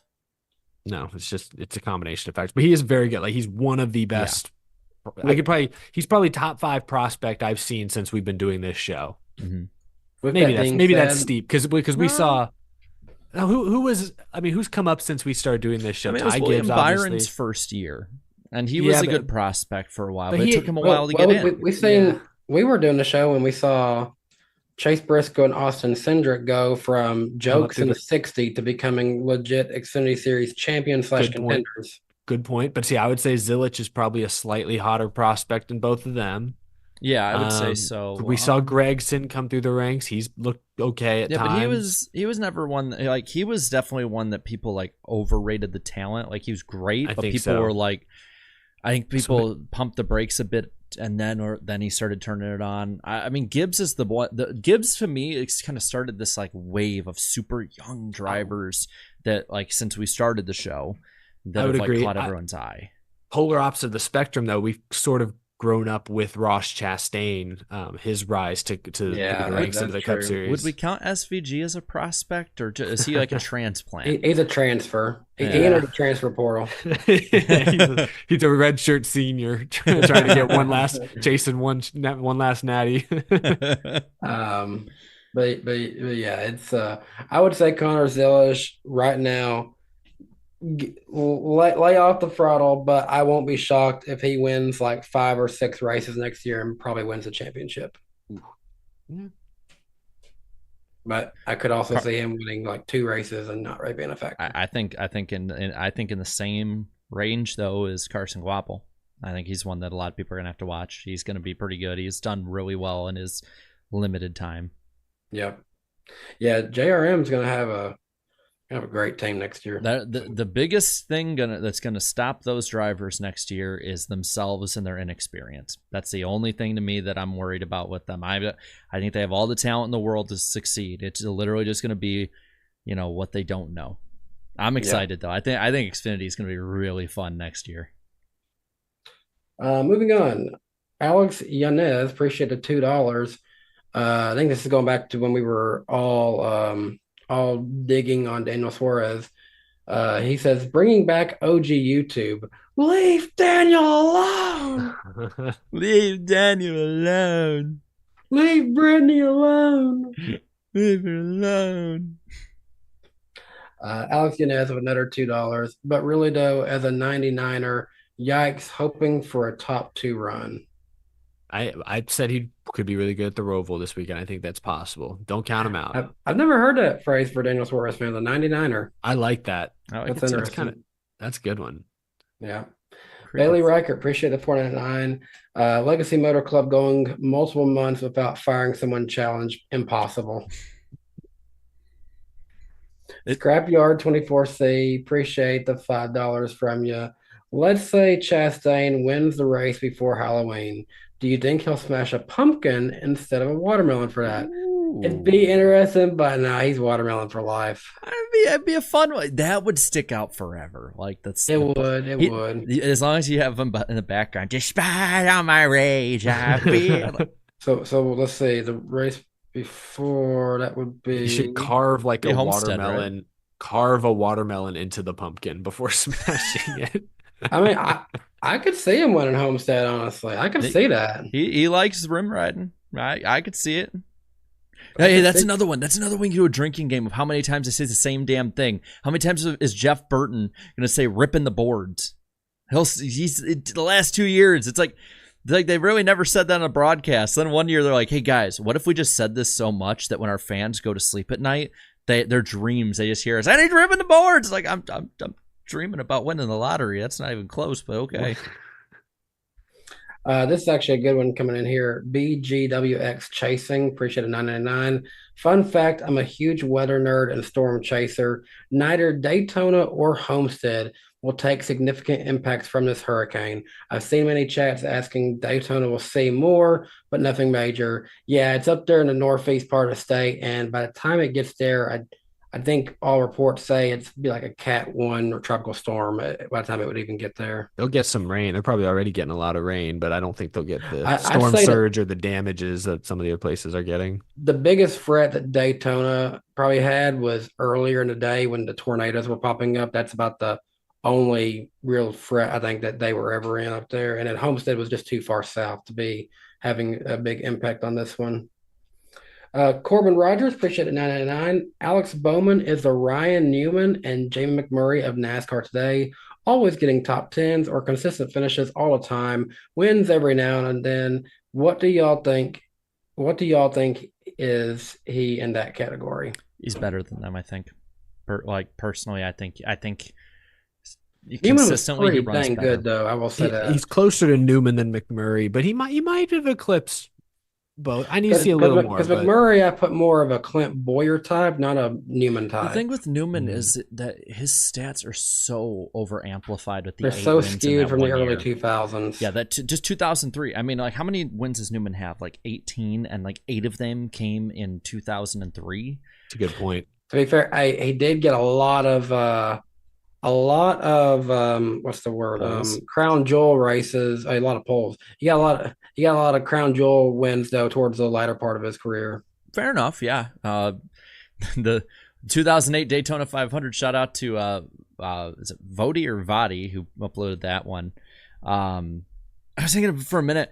I can't remember who it was. If it was like, I think it's like the Penske Fan 22, or it's like one of those YouTubers with a name like that, put out this thing. It was like slandering NASCAR YouTubers, and it's just a meme video, and like, it's pretty funny. Like, I'll say that. Like, I think I was in it. I think Eric, you were in it, and I don't know, Danny, if you were in one. He's been making it a series of different ones. It's like covers of smaller ones. It's funny as hell. Like, I really enjoyed it. I thought it was pretty funny. Just want to give that a shout out. Yeah, send it to us sometime. Let's see here. Blue Jimmy 48 fan, appreciate $2 from you. It's not about the money, it's about the Mets, baby. The Mets. It's not about the money. It's about sending a message. That's funny. The Mets. Alessandro Sebastian, appreciate the $5. So far in Cup, there are 18 different winners. Do you guys think we will see more additional non-playoff drivers win before the season ends, or no? Truex, maybe. I predicted earlier, so I guess I Potentially an gotta AJ stand by it. Allmendinger or SVG this weekend. Yeah, this is a big weekend for that, for an upset. I saw this trend on Twitter, and we should have talked about it beforehand for this, but it's this trend of like, there's 18 winners this year, and that's not a good thing. And I'm like, we're really going to complain about everything? Don't get me wrong, I think it should be disparity. And maybe that might drive the winners down, but people are like acting like it was a next gen problem. And I'm like, literally every era has a season or 2 seasons like this, where there's this like 18, 19 winners. Like, it's not I don't think it's as big of a deal as people are making it out to be. It's not a big deal, but I do think people were using it as a jumping off point to say, hey, the next gen is too equal. It's why they can't pass. Yeah. It's how we're not going to get super. Like, I think if you're just complaining that, there's too many winners, like, how is anyone supposed to stand out? And that's your only argument, then you're just complaining for complaining's sake. But if you're using it as a jumping off point to say, hey, there's flaws with the next gen that are going to prevent the growth of the sport, I could maybe get with you. This is not the week to have that discussion. There's so many other things we could talk about instead. Yeah, like a super speedway winner. Okay, yeah, those upsets are going to happen. But it is something to have in the back of your mind. It's not an invalid argument. It is just, but to your point, it's like it certainly screams NASCAR fans just complaining to complain. But I'll argue on the other end of that, there are more super speedway and road course races that are prone to different winners that normally wouldn't win. So it's like the schedule has something to do with it too. Like, that's a good point. That's fair, actually. I think a better way to look at it is take out road courses and super speedways from before next gen and after, and like if there's a realistic comparison there, then we roll with it. But I saw someone saying it's like the 2000s with all the cookie cutters was not the right schedule for that time. Those cars needed more races on a variety of tracks, and it would have been great. And then like, the ones that we have today is not good for the current schedule we have today. It's like NASCAR just could, like, they finally moved to where the fans wanted the schedule with like road courses and short tracks. And then we got a car that's not good at road courses and short tracks, but is good at the tracks they got rid of at 1.5 miles. It's just always backwards. You can't. I guess they could help that if they designed a better car for road courses and short tracks. So I can't say they can't help it, but just kind of funny how that worked out. Yeah. Got a few more here. Appreciate another $4.99 from Bailey Reichert. It's actually an interesting fun fact. I didn't think about it, but it's true. I reckon, because there haven't been a lot of people actually win in this car. Ross Chastain passed Jamie McMurray with the most wins in the one car ever when he won. 5 versus 4. Fun fact for you guys. Love all that you guys do. Thank you. That is I did not realize like, that. I guess 5 wins is now the winningest driver in one car history, Steve Park only got a handful of them, and yeah, not many people won in the one before. How many wins did Truex get? Just one? Just one. Yeah, and I wouldn't know much about the years before that, but yeah, that's pretty crazy, actually. Crazy. God, y'all can just read the latest super chat from Ferg. I don't feel like reading that one. Sorry, but thanks for the $2. Thanks, Ferg. You belong in the Talladega infield, man. You're meant for the streets, Ferg. You're meant for Talladega Boulevard. Yeah, I'm sure there's somebody that'd be good with that with you. Huge Blaney and Sam Mayer fan for those listening. We'll just leave it at that. Fred Dog 81, appreciate the $5. Chastain could draw a spooky ghost chasing Hamlin's car on the watermelon. I like it. You should theme it up. Yeah, I agree with what people are saying. Ferg, bonk. Yeah, we're gonna bonk Ferg. Beautiful. But one last one. Gary Buki, appreciate $10. About the side-by-side commercials. I remember some of them because I'm actually watching. When it's full screen, I go do something else. Don't know why, but marketing people didn't discover this until recently. I know this is anecdotal, but we've been on this for years, guys. We'll see. Hopefully there's more evidence to support it. TNT and ESPN were doing this in the 2000s. Why did they ever stop? That's what I'm saying. This is not revolutionary. NBC and Fox should have been doing this. It's such a simple thing to try. I'm glad NBC's trying it. Yeah, that's all I can say. But that's all that I have. That's all the super chats we have. So until next week, we will be on. Remember whose channel again? Sorry, you're both waving. Eric. We're going to be on Eric's channel, and we'll have our special guest, Ellie Productions, on. So. Yep, gonna be a fun time. Glad to be back this week. Glad to have y'all here on my channel. Make sure you subscribe to me and all the other ones here. Before we haven't already. Before we forget, because we keep forgetting to do this live. Who are your guys' picks this week for your teams? Because mine's on a bye, so we're good at 5-0 for another week. Okay, I'll do college and pro. Oh, okay. I was just doing pro. So Indianapolis at Tennessee and Houston at New England. Titans are bad, but the Colts just lost to the Jaguars. I'm going to say Titans find a way to win. Also, I think Vols beat Florida. Texans will win, although no Nico Collins for at least 4 weeks is painful. But Drake May's making his debut. I think will swarm and overwhelm him. So Texans win. Red River rivalry Saturday afternoon, State Fair of Texas, UT versus that's a tough Oklahoma. one for you, being a Texas grad. I'm a Texas grad. Lady downstairs is a massive Oklahoma fan, was in the marching band. It's fun. We're going to, at her old high school, the UT marching band is doing some sort of showcase. We're going to go see that. And then somewhere else, the OU marching band is doing a showcase. We're also going to go see that. So we've got our bases covered. Very well-rounded household here. Massive rivalry game that, unfortunately for her, is likely going to be dominated by Texas this year. Oklahoma's offense with a backup quarterback is kind of a mess, but hopefully they keep it close. And NFL I'm rooting wise, for the Sooners though, because I want Texas to join the losers club too. Hey, I'm rooting for Oklahoma too, because if she's happy, I'm happy. Remember that, gentlemen. I'll say this, NFL wise, I don't care enough about college to make a prediction. I think Houston wins 30-10. I think Indianapolis beats the Colts 2017. I don't think the Texans have scored 30 points all year. I know they didn't in week 2 or 3. They didn't. They're lucky to score it all in that game. You got a gift. All right, good show tonight, folks. A lot of fun. Bye-bye. Yep. Bye. Have Bye-bye fun. now. I agree with Goodbye. Mikey Hyde. The real UT is Tennessee. Smart man in chat. Okay, bye. Okay, I won't go that far. I don't care. I'll let it slide because it's Danny's channel, but come on. Your I don't care. engine!